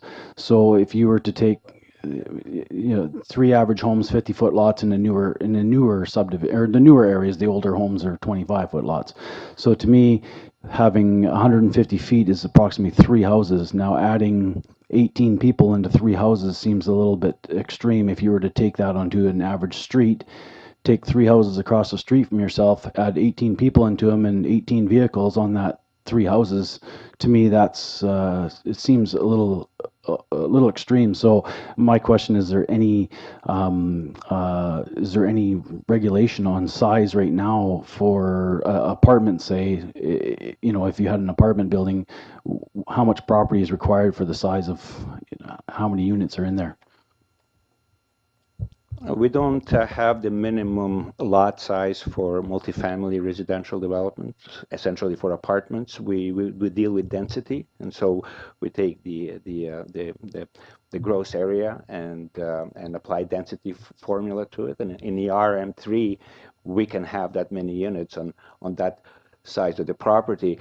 But the question is actually very good, and the question begs us to think of the although somewhat different profile of the projects, where we densified, you know, a single, you know, a 50-foot lot for 4 units, and we've then densified essentially 0.8 of this size of the property on a Graham Avenue for 14 units. It's you know, we're stepping into this realm of quality of life official community plan, where we have found that the community would like to stay within the existing footprint, and to stay within existing footprint, we have to densify, and this kind of densification say, more urban communities is something that is not only necessary but desirable. And so the question is one of the policy. This property can sustain that number of people, but their quality of life is not going to be in a house. Their quality of life is going to be basically one room and one bedroom. I'll let you have a follow up, and then Councillor Cunningham. Councillor, I'm just gonna let him have a quick follow up, and then. I'm just talking more about how it affects the people around them, not so much how much it affects the people living in the unit. People across the street, people beside. I know there's a house very close nearby that will be drastically affected by parking lot right beside them being used a lot more than it was being used as a church. That's true. That's true that the parking lot is going to be used, and there are going to be additional volumes of traffic on the street. And more movement around the street. On one hand, that's something that we desire, to see more people on the street and better usage of our infrastructure. On the other hand, not in my backyard is something that we are going to have to deal with, and the applicant is quite prepared to deal with that in a public information meeting. I'm not trying to defend it, and I'm not trying to piggyback on Councillor Miro's comment, but it's definitely a consideration of having a currently underutilized property with not necessarily that great of demand for it to have it being utilized. Councillor Cunningham? I think some of the problems will be alleviated if it's a well-built, well-maintained piece of property. It's just something.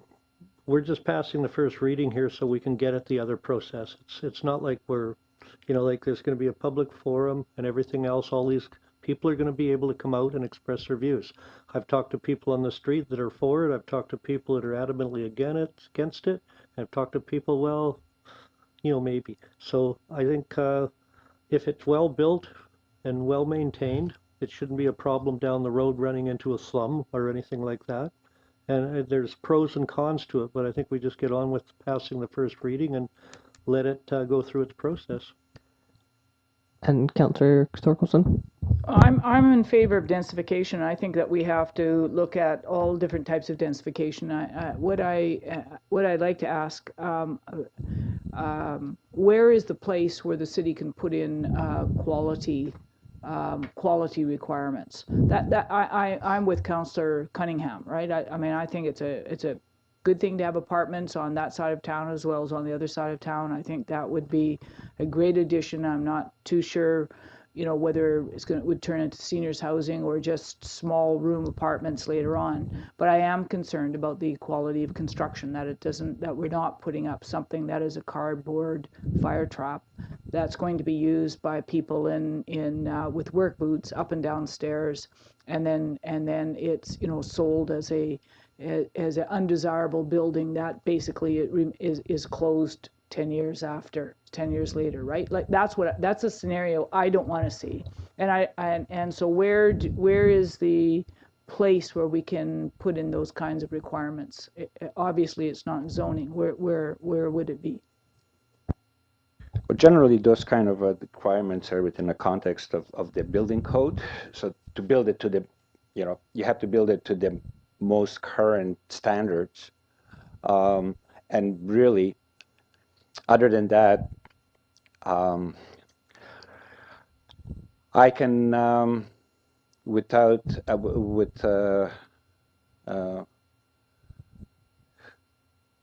some reservations of completeness, I will take a look into the possibility of putting covenants on the property, which I'm not sure that I can do for the quality, but I will definitely take a look into it. And I will respond as Councillor Cunningham indicated. I have taken a fairly cautious approach on this one. Generally, we would pass. We like to be swift on applications, rezoning, and go to public hearing very swiftly. On this one, we are not necessarily being lackadaisical. We're just being prudent. And first reading is to have a chance to have a conversation, have a chance for a public information meeting, and we still have a chance to consider public hearing at some later date. Okay, so I think where we're at then is we obviously need to move into the next phase, which will be asking the applicants questions and having them host an information meeting. And right now we could talk much more about this, but I think the next stage is to talk directly with the applicants, let them hear what we have to say, how the community attend this information meeting. Unless there's anything more to add to this particular this first reading, I would recommend that we move the recommendation that's on the floor, unless there's other discussion items that need to be mentioned at the moment. Okay, so I'll read it out just so that we know what we're moving. So that council give first reading to the proposed amendment bylaw number 3362 2015. That council instruct the applicant to hold an information meeting, and that council instruct staff to conduct referrals. Moved by Councilor Redhouse, seconded by Councilor Moreau. Is there any discussion? Okay, all those in favor? Any opposed? Okay, motion carried. Thank you very much, Mr. Cricket. Okay, so we'll move on to additional item 11A. So we've moved the original agenda item, which was to adopt the Housing Committee terms of reference, but I think after reviewing those, realizing that there's a lot of questions, there would be more questions coming out of those terms of reference than being able to adopt, and getting some new information from Councillor Thorkelson. She's done a great job at researching and providing kind of a new set of terms of references that are based on other places like Vancouver, and that really do encompass, I think, the spectrum of where we need to be going around housing. So we've all just got this today, but I would like to pass it over to Councillor Thorkelson to begin this discussion about the Housing Committee and about the terms of reference and things like that. And so, Councillor Thorkelson, if you perhaps like to lead the discussion off, that would be great. Thank you.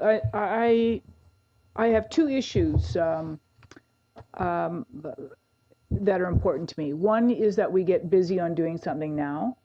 And secondly, I'm not so sure that we know what we need to do. And because it's so huge, right? The whole issue of housing is huge. And so I tried to write a resolution, and I want to say, you know, housing, you know, we already did something for project workers, right? We you know, that we've got project worker housing, what I call project work, the construction workers housing, right? We've got, you know, this proposed executive boarding house, right? So we got one end of the of that side of the housing. It's called continuum, and the other side, it goes all the way through for directed housing for seniors and for supportive housing, right? So that's directed. You have a group that's a bunch of clients, and you direct your housing energies towards directed housing. And then you have affordable housing or subsidized housing. Then you go from that point of view to temporary shelters, and then what I've called outlying community temporary business accommodation, which is really people from the outlying communities who need to do business in Rupert, need to come to Rupert. They need a place to stay, and if the hotels are full, you know, do we have some kind of short-term places for people to stay when they want to come in from the communities to do a business in town? And so, whereas housing solutions can range from nonprofit to profit, co-op, strata, owner-occupied rental units, multifamily housing, single-family housing, secondary suites, and innovative options such as backyard, above garage, or tiny homes. And I even saw a tiny home in what looked to me in the middle of a playground when I was doing some research. So, although I'm not really recommending that, that's densification of a different sort. And so, and some housing needs are going to be supplied by the private sector, and others housing needs are going to need energy and involvement from the city, and probably things on the lower end, probably the social housing end, is going to be need some help from us. So what I thought was that the city should concentrate firstly, on identifying and ranking housing needs from the most critical to the least concerning. So what's the most critical housing need we have in town? And then right down through the continuum to least concerning, to help us prioritize our involvement, and then we can start identifying solutions. And so I'm suggesting that we set up 2 small, effective housing committees, and that they would report back to council by April 15th. And I just chose that date because I thought it would be give just over 2 months. And if we appoint somebody at next meeting, it will give that group of people a couple of months. And I'm looking at 2 committees, and the first is to help us prioritize housing. So it's to engage with all sectors of the community to identify the extent of critical housing needs. How many people don't have housing? I call that critical. Urgent or looming housing needs. How many people are in danger of losing their housing? So somebody says, I'm getting evicted 3 months from now. That's not critical, but it certainly is urgent or looming. It's necessary, but not urgent. So I was thinking more in the lines of a senior citizen who would like to move out of their home and into a smaller apartment structure, right? It's not immediate, it's not looming, it's not critical, but it's something that they would like to do in the long term, right? And future housing desires. So what people are looking at for our community, whether it's condos or whatever. And then to collect a list of suggestions from the community on how some of these needs may be met. Without having I didn't think we needed a commission. I thought we needed a committee to try to figure out what are the critical things that we need to do now, and what we can put off to the back burner, or what we shouldn't even stick our nose into at all.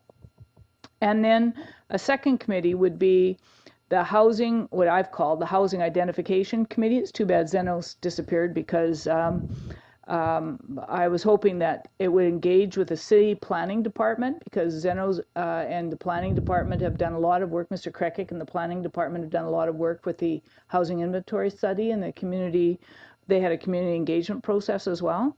With social services, Salvation Army, you can add a bunch of other groups as you think of them, and the public, to identify rental units, temporary housing units, and multiple family housing units. So to find out how many of those we have in town, and to engage with CMHC, BC Housing, and Macola to determine present, immediate future, and medium-term housing needs and supply. So what does CMHC think that we have for rental units in town? I'm not so sure how accurate their information is, right? And our city planning department has already looked at that. For example, Digby Towers, it's sitting there, it's empty. Why is it empty? I mean, what could we do to ensure, maybe help the owners of that apartment block get moving on trying to have it either for seniors housing or just regular apartments? And so what are the supply, and to meet with local realtors, apartment owners, and others to determine present rental availabilities and predicted growth in the private sector. So to try to talk to realtors to see what their take is.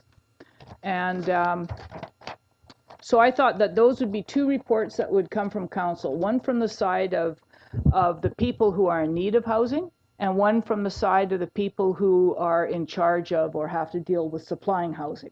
So we know what the supply is and what problems the suppliers have, and we know what the people who need, and which are the critical, which are the long-term needs in our community. And then we had those 2 reports in front of us, then I think it would help us to decide what the next steps would be. For example, if there's only 3 people in town who need supportive housing, then we know there's only 3 people in town that need supportive housing. That's a different solution than if we found out 50 people in town needed supportive housing.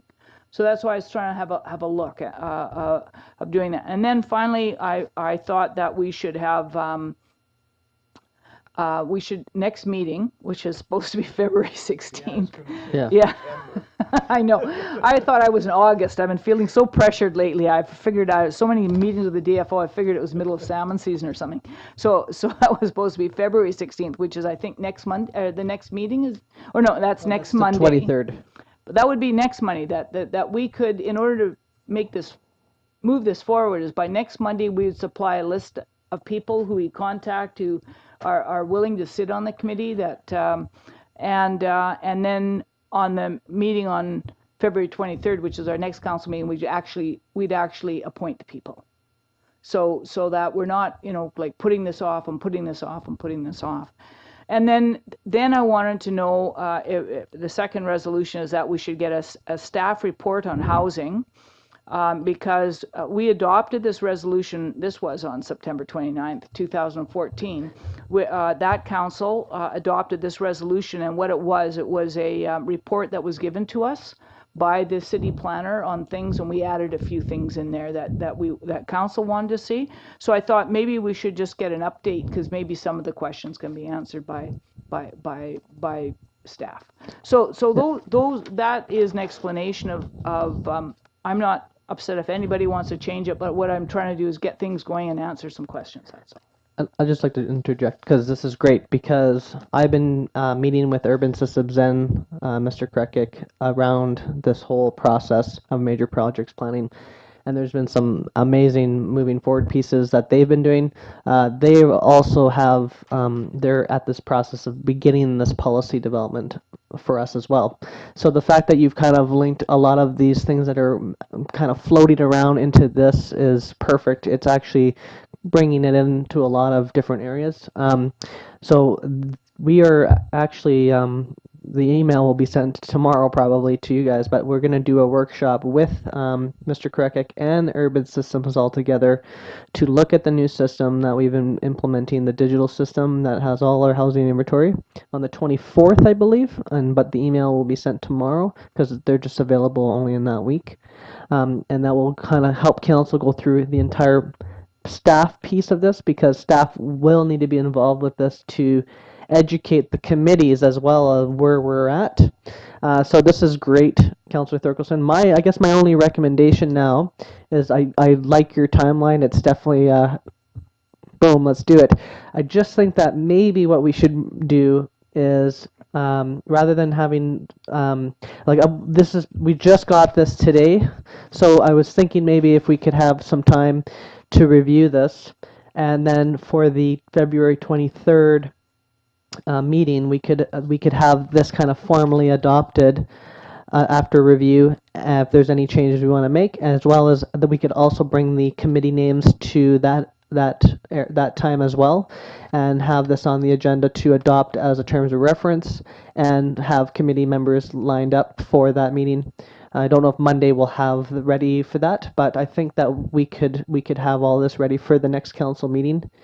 If that's okay with you. I just haven't had a chance to really kind of think about it yet, and I know the councillors haven't either. We just got this, and I already off the surface, I really love it. I think it's the best, and actually even further, what I'm curious about, Councillor Thorkelson, of whether or not you're willing to take some, if you're willing to head this up with myself as a secondary kind of support person for yourself, because you are passionate about this, and I think you are the person who should be cheerleading this particular initiative. That being said, it's more than just one committee. What, did I say something funny there? Okay. And so, but if you're willing, I think it would be great if you are in charge of this, and that myself, I could help you as a secondary support system for whatever you need me to do to help you, and any other, obviously, councillors that want to be involved with this.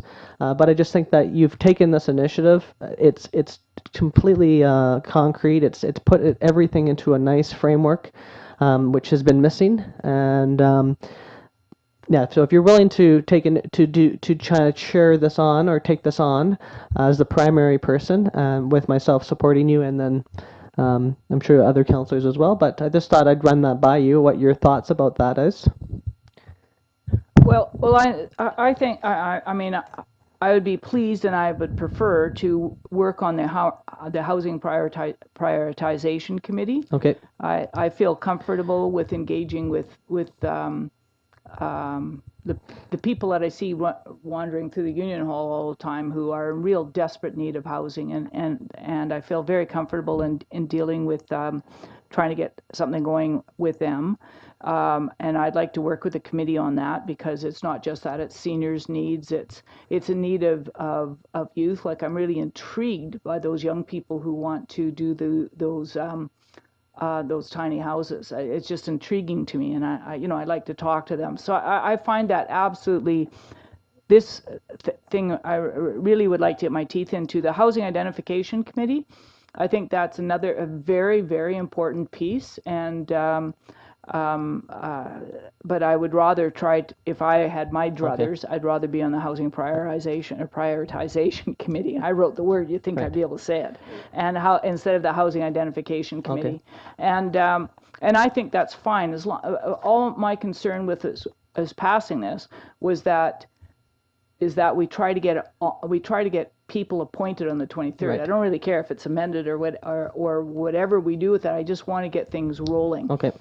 And I'll tell you why. It's because where I'm working every day, we see people and that are coming into Union Hall. I just had a father come in on Friday, and he's just about in tears, and he's been renovated from his place, and sure, he's got all the notice. It's all done legally, but he can't find another place to stay. He's got a big family, and he can't find another place to stay. So he's going to me, well, what do I do? I just can't find another place to stay. And he's one of our senior members, and so he's he works a lot, and in fishing industry, what a lot is a lot, for him. And but he can't find another place to stay, and people don't want to rent to a shore worker, even if he is, number 3 or 4 on the list. So, I can't help him, and I don't know if he's just one guy. I doubt it, because the guys who are living out the back in the truck that's behind the Union Hall, people have been living out there we're running a fruit kitchen instead of a soup kitchen out of the front of the Union Hall because we're getting so many hungry people, and that just are spending their money on housing now instead of spending their money in the grocery store. So to me, it's just, I'm finding that urgent, but I don't know how many other people are, right? And that's why I would like to get this going on the 23rd. Right. So that being said then too, is I'm very passionate about the other committee, actually, because I'm here more often. I have more access to staff.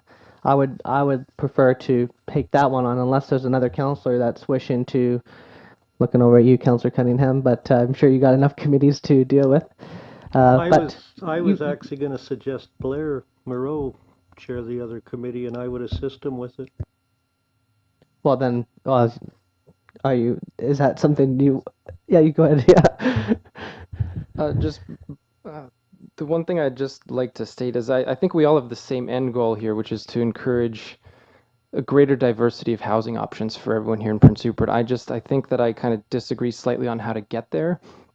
And in this particular case, I think I agree with your recommendation, Lee, that it is a lot of information to take, and I would like to refer it just to the next meeting to have some more time to sort of conceptualize it. But I think there's a way that the city can have almost an immediate impact on housing supply here in Prince Rupert, and to actually make a difference, which is to have a committee with a specific terms of reference to provide recommendation on concrete policy changes that we can enact basically with just the flick of a pen. We get bylaws changed to either incentivize secondary suites, encourage infill.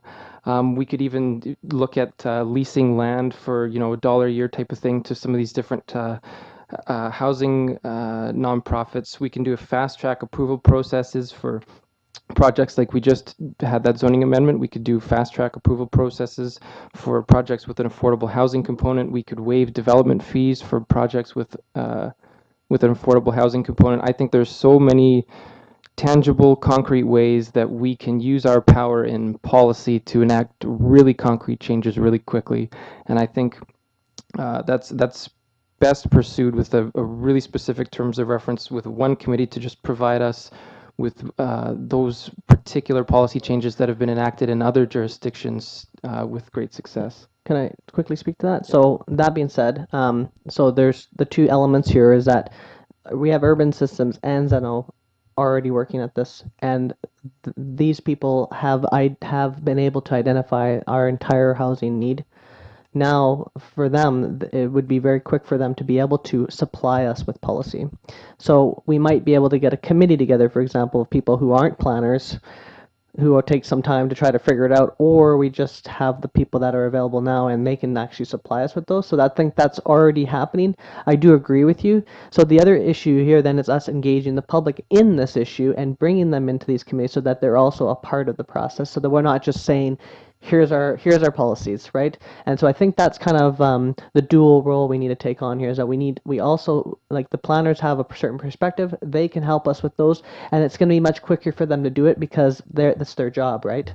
And that's something on our workshop on the 24th, they're going to basically bring all of us to an attention of what we have available, and then start that process of going down the policy road, because if we go with them, they can have those available, I think, much more quickly than like a committee of people that maybe aren't necessarily housing policy people.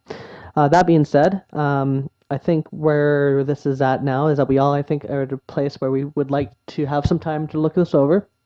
And myself, I'm passionate about this. I'm very happy to be involved with it. If that means being involved with another committee, we can maybe talk about that all after we had a chance to review this on the next meeting, plus have some people lined up. But I'll pass it to Councillor Cunningham because you seem to have some things to say here. I've been talking to a few people about this already, and there's a housing initiative going on with the Community Aboriginal Homeless with Teresa Wesley, and I don't want us going off in one direction when people are going off in another direction. I want us to get all on the same track, and if we're going to have a forum on this, the people that we are thinking should be on this committee, if we're coming in on the 23rd and the forum's on the 24th, I would like to see some of those people that we're thinking of having on these committees come to that forum. And also, there's a lot out there. BC Nonprofit Housing Association, I've been talking to people there.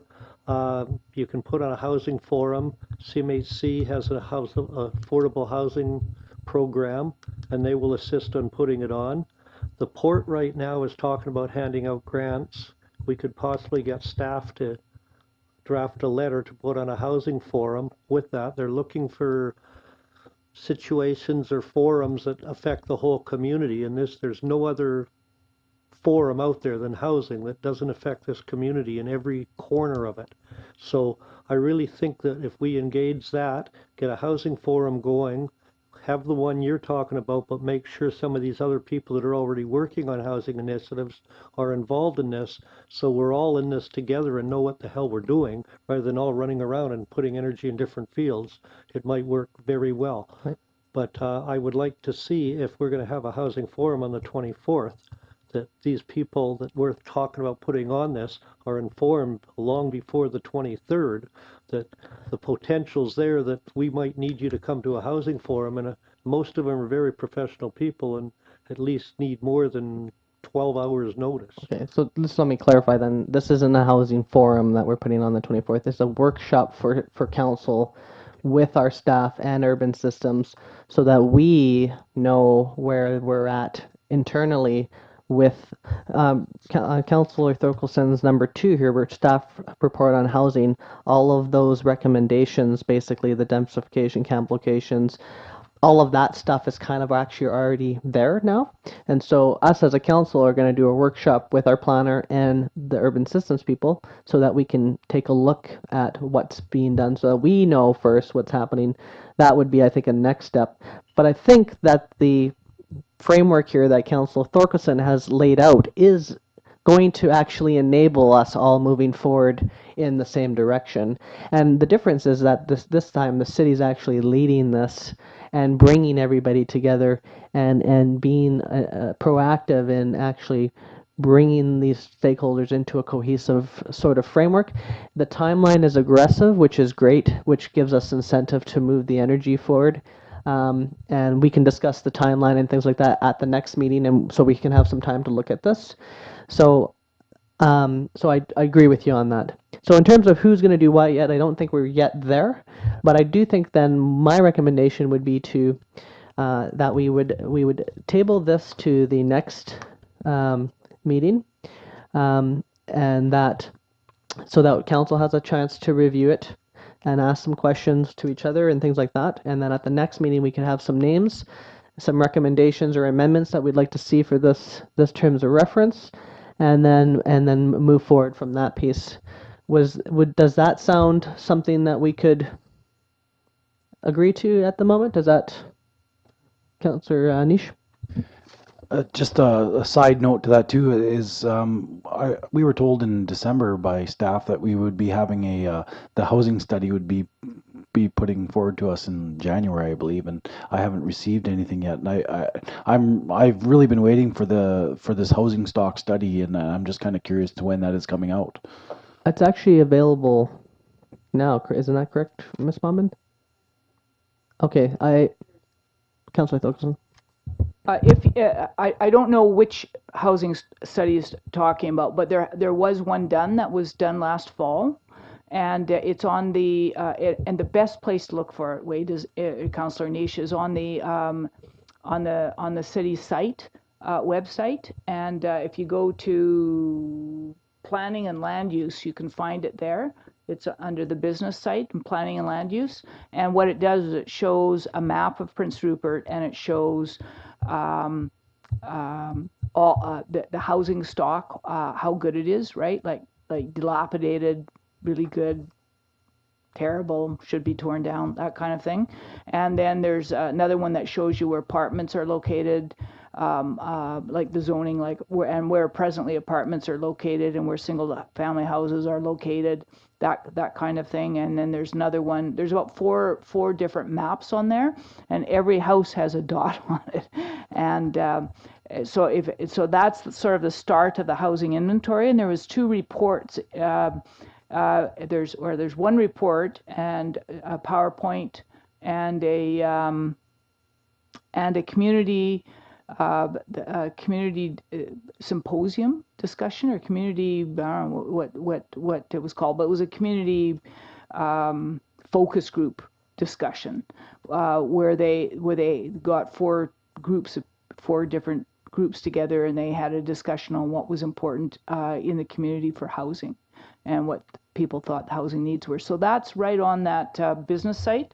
And it's a planning and land use site, and so that there's that report. Now, there's probably the next report is probably the report that we're going to be doing on the 24th, I would think. Yeah. And I'll just quickly add to what Councillor Thorkelson is saying here, is that what we haven't fully seen yet is that our entire city has been mapped digitally now. All of our housing stock, all of our sewers and water, and all those things are all now on a digital system that is not yet available to the public, but will be come the springtime.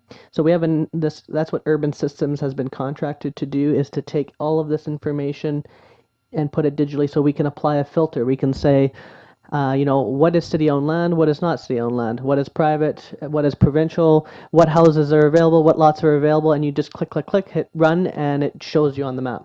And so we're going to go through that at that workshop. And so that's why it's important for us to do that workshop, so that while we're moving forward with these committees, that we will know where we're at as a city, and then we can also present that information to these committees. They'll have that perspective. This is all about getting us all on the same page. It's great that the perfect timing that you brought this forward. Councillor Niche?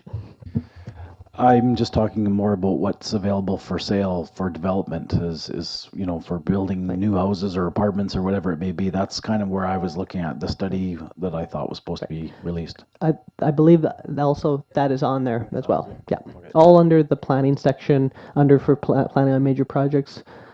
all of that housing stuff is, I believe, fully completed already. So you can check that out there. And then we'll go through it together on the 24th as well with the planners so that we can all get a bird's eye view. But I'm very excited. You got me very excited, Councilor Thorkelson. So, so that being said, is there any other further discussion, Councilor Thorkelson? I went on a couple of, well, actually quite a few websites, community websites, but Vancouver still has the best website. It take you a couple of days, took me a couple of days to go through it. And, you know, all of the things that you talked about, Councillor Moreau, are on there as tools that we can use. But one of the things, the reason I wrote the resolution was because after I read all of those things, and you also read all of the pushback from the community and all of the,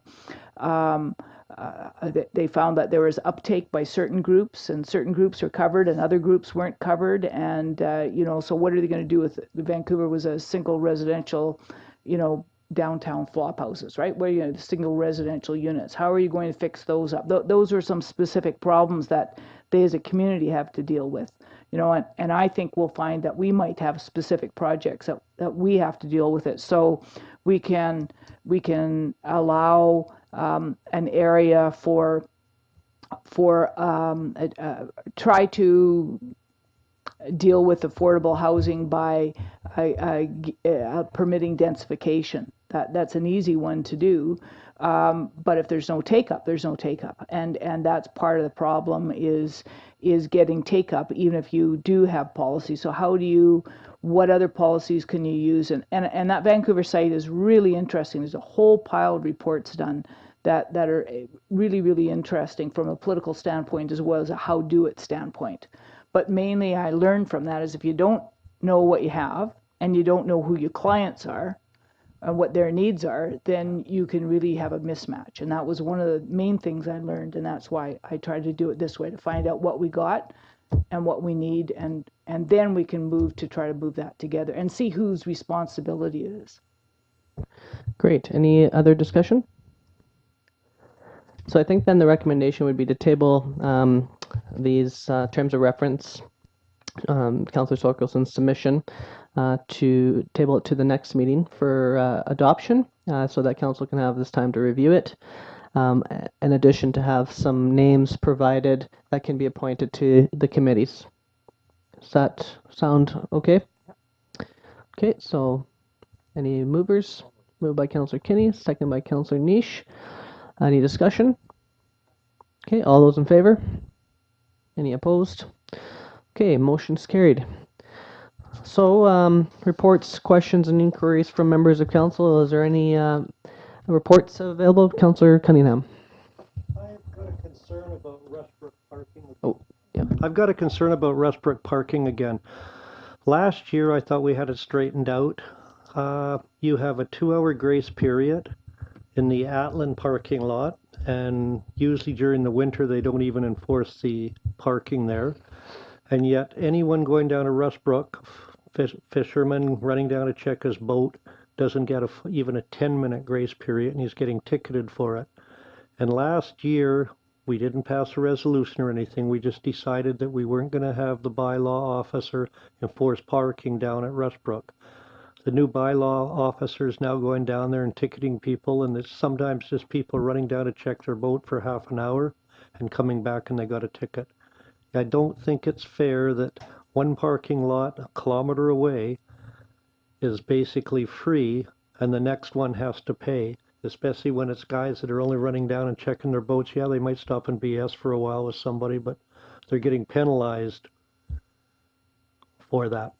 And I think we should look at the same scenario as we had last year. Any comments on that? I've also actually been hearing the same thing. I actually don't have much information about Rushbrook, the situation down there. I know there has been past issue with it. I don't necessarily know what the solution is yet. I haven't been able to actually fully look into it. I do know that that is a problem. Actually, a resident from the town actually mentioned to me that perhaps people who are homeowners or get some sort of stamp or ticket or something that shows that they live in Rupert, and that between the off-season times at Rushbrook that they get free parking or something like that as a resident, or something, some solution, because I do think that, you know, we shouldn't be ticketing people who are just going down for 30 minutes at a time. But I don't know what the solution is yet. So if you have some sort of recommendation, I would entertain that. I would entertain a resolution that we put a 2-hour grace period on Rushbrook during the off season. Right now, Atlan has a 2-hour grace period all year round. They've got retail shopping and the pub and restaurants there. That's fine, because that just gives them an even playing field with 3rd and 2nd Avenue for the 2-hour free parking. But I would entertain a resolution that, between the months of September 30th to May 1st, or Joy would be able to help me here with the dates, but between a certain period of time, they get a 2-hour grace period at Rushbrook also. Or, if they want to go out fishing for the day and they're a resident during the winter, that's even a better idea. That was suggested last year and sort of shouted down, but I think something has to be done because people are getting ticketed for it. Right. So that being said, I'd just like to stick to the procedural bylaw that we have, and so I'd like to we can have that on the agenda item for the next meeting. Instead of in the reports section, I'd like it to so that we are giving reports and things like that, and that additional items are brought up in the beginning of the meetings, and that this section is just about reporting out. So I'm just trying to stick us to that particular piece so that at the end of every meeting we're not adding additional resolutions. So what I would say is I'd just like to add that to the next agenda item on the next agenda, and then we can discuss it at that point, just so that we get used to using this time as a time to report and give our feedback or comments or questions, and that if there are things like this that bring up, but that is kind of how the procedural bylaw is set up. Additional items are brought up that have an urgency to them in the beginning of the meeting, not in the report section. So just so that we get all on the same page around that, just so that we don't have surprises, and not that I disagree with this or anything like that. I just would like us to stick to that. So I would recommend that we table that for an agenda item of the next council meeting, and it'd also give me a little bit of opportunity to talk to some people and figure some other details out, and then we can make a good decision then. Does that work for you, Councillor Cunningham? And for the next 2 weeks, people are getting parking tickets. Which is fair enough. I'm trying to understand, but I just want to stick to a process that we've all collectively agreed to, which is our procedural bylaw, and that's something I just want to make sure that we are sticking to, so that we don't have additional items coming up at the end of the meetings, which I believe sometimes we could be bringing up some additional items that could be quite controversial or things like that could take more time, and I just want to stick to that. So.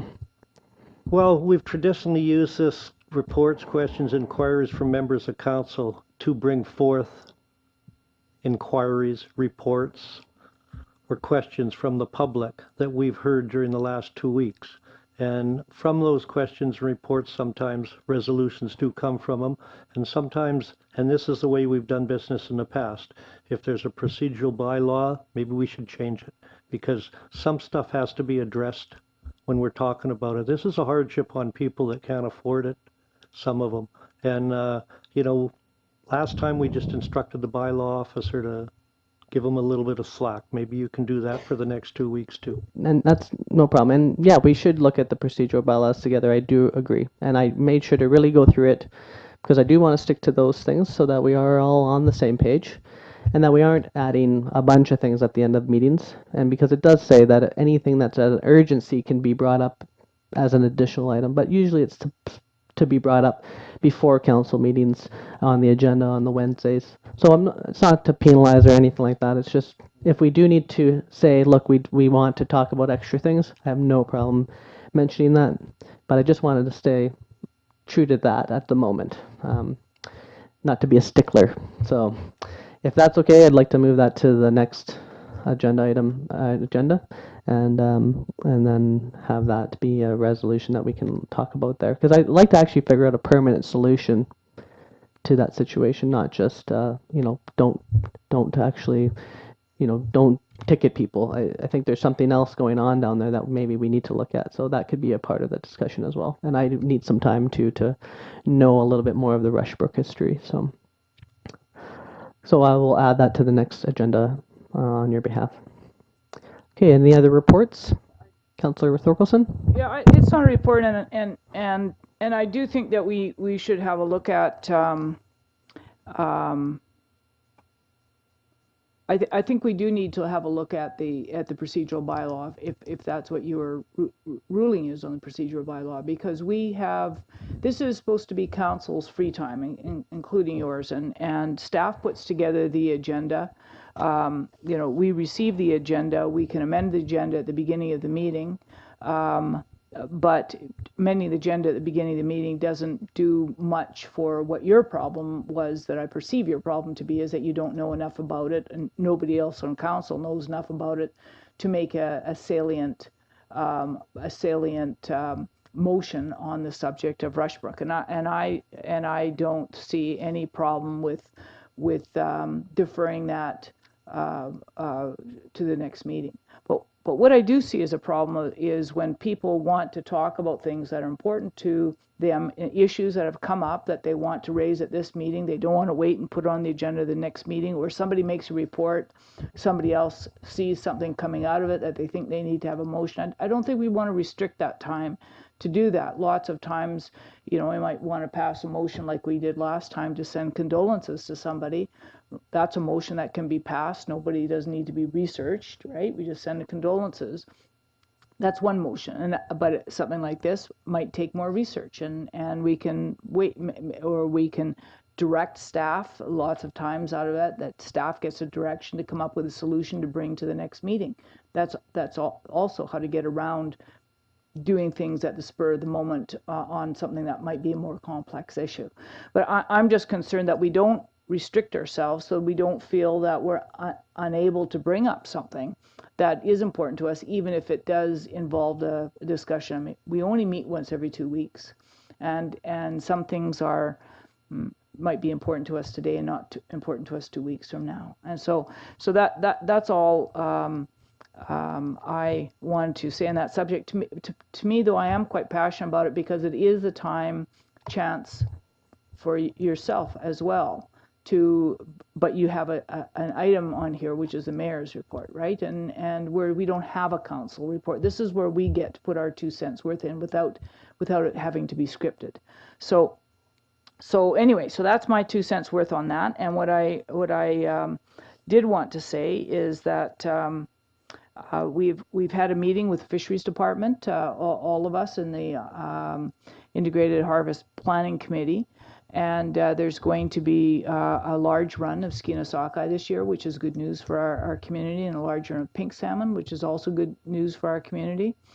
And the salmon planning cycle has started again, and people need to be aware that that means a lot of money. Last year there was 1 million fish that we should have caught that we didn't catch, and that, if you multiply 1 million fish out by 5-pound fish average times 1 million fish, that's a lot of money that should have been spent in our community, or it could have been earned in our community, and plus all of the processing on that would have been a huge amount of processing, 1 million pieces. We only caught 500,000. That was twice as much as what we caught. And so I wanted to say that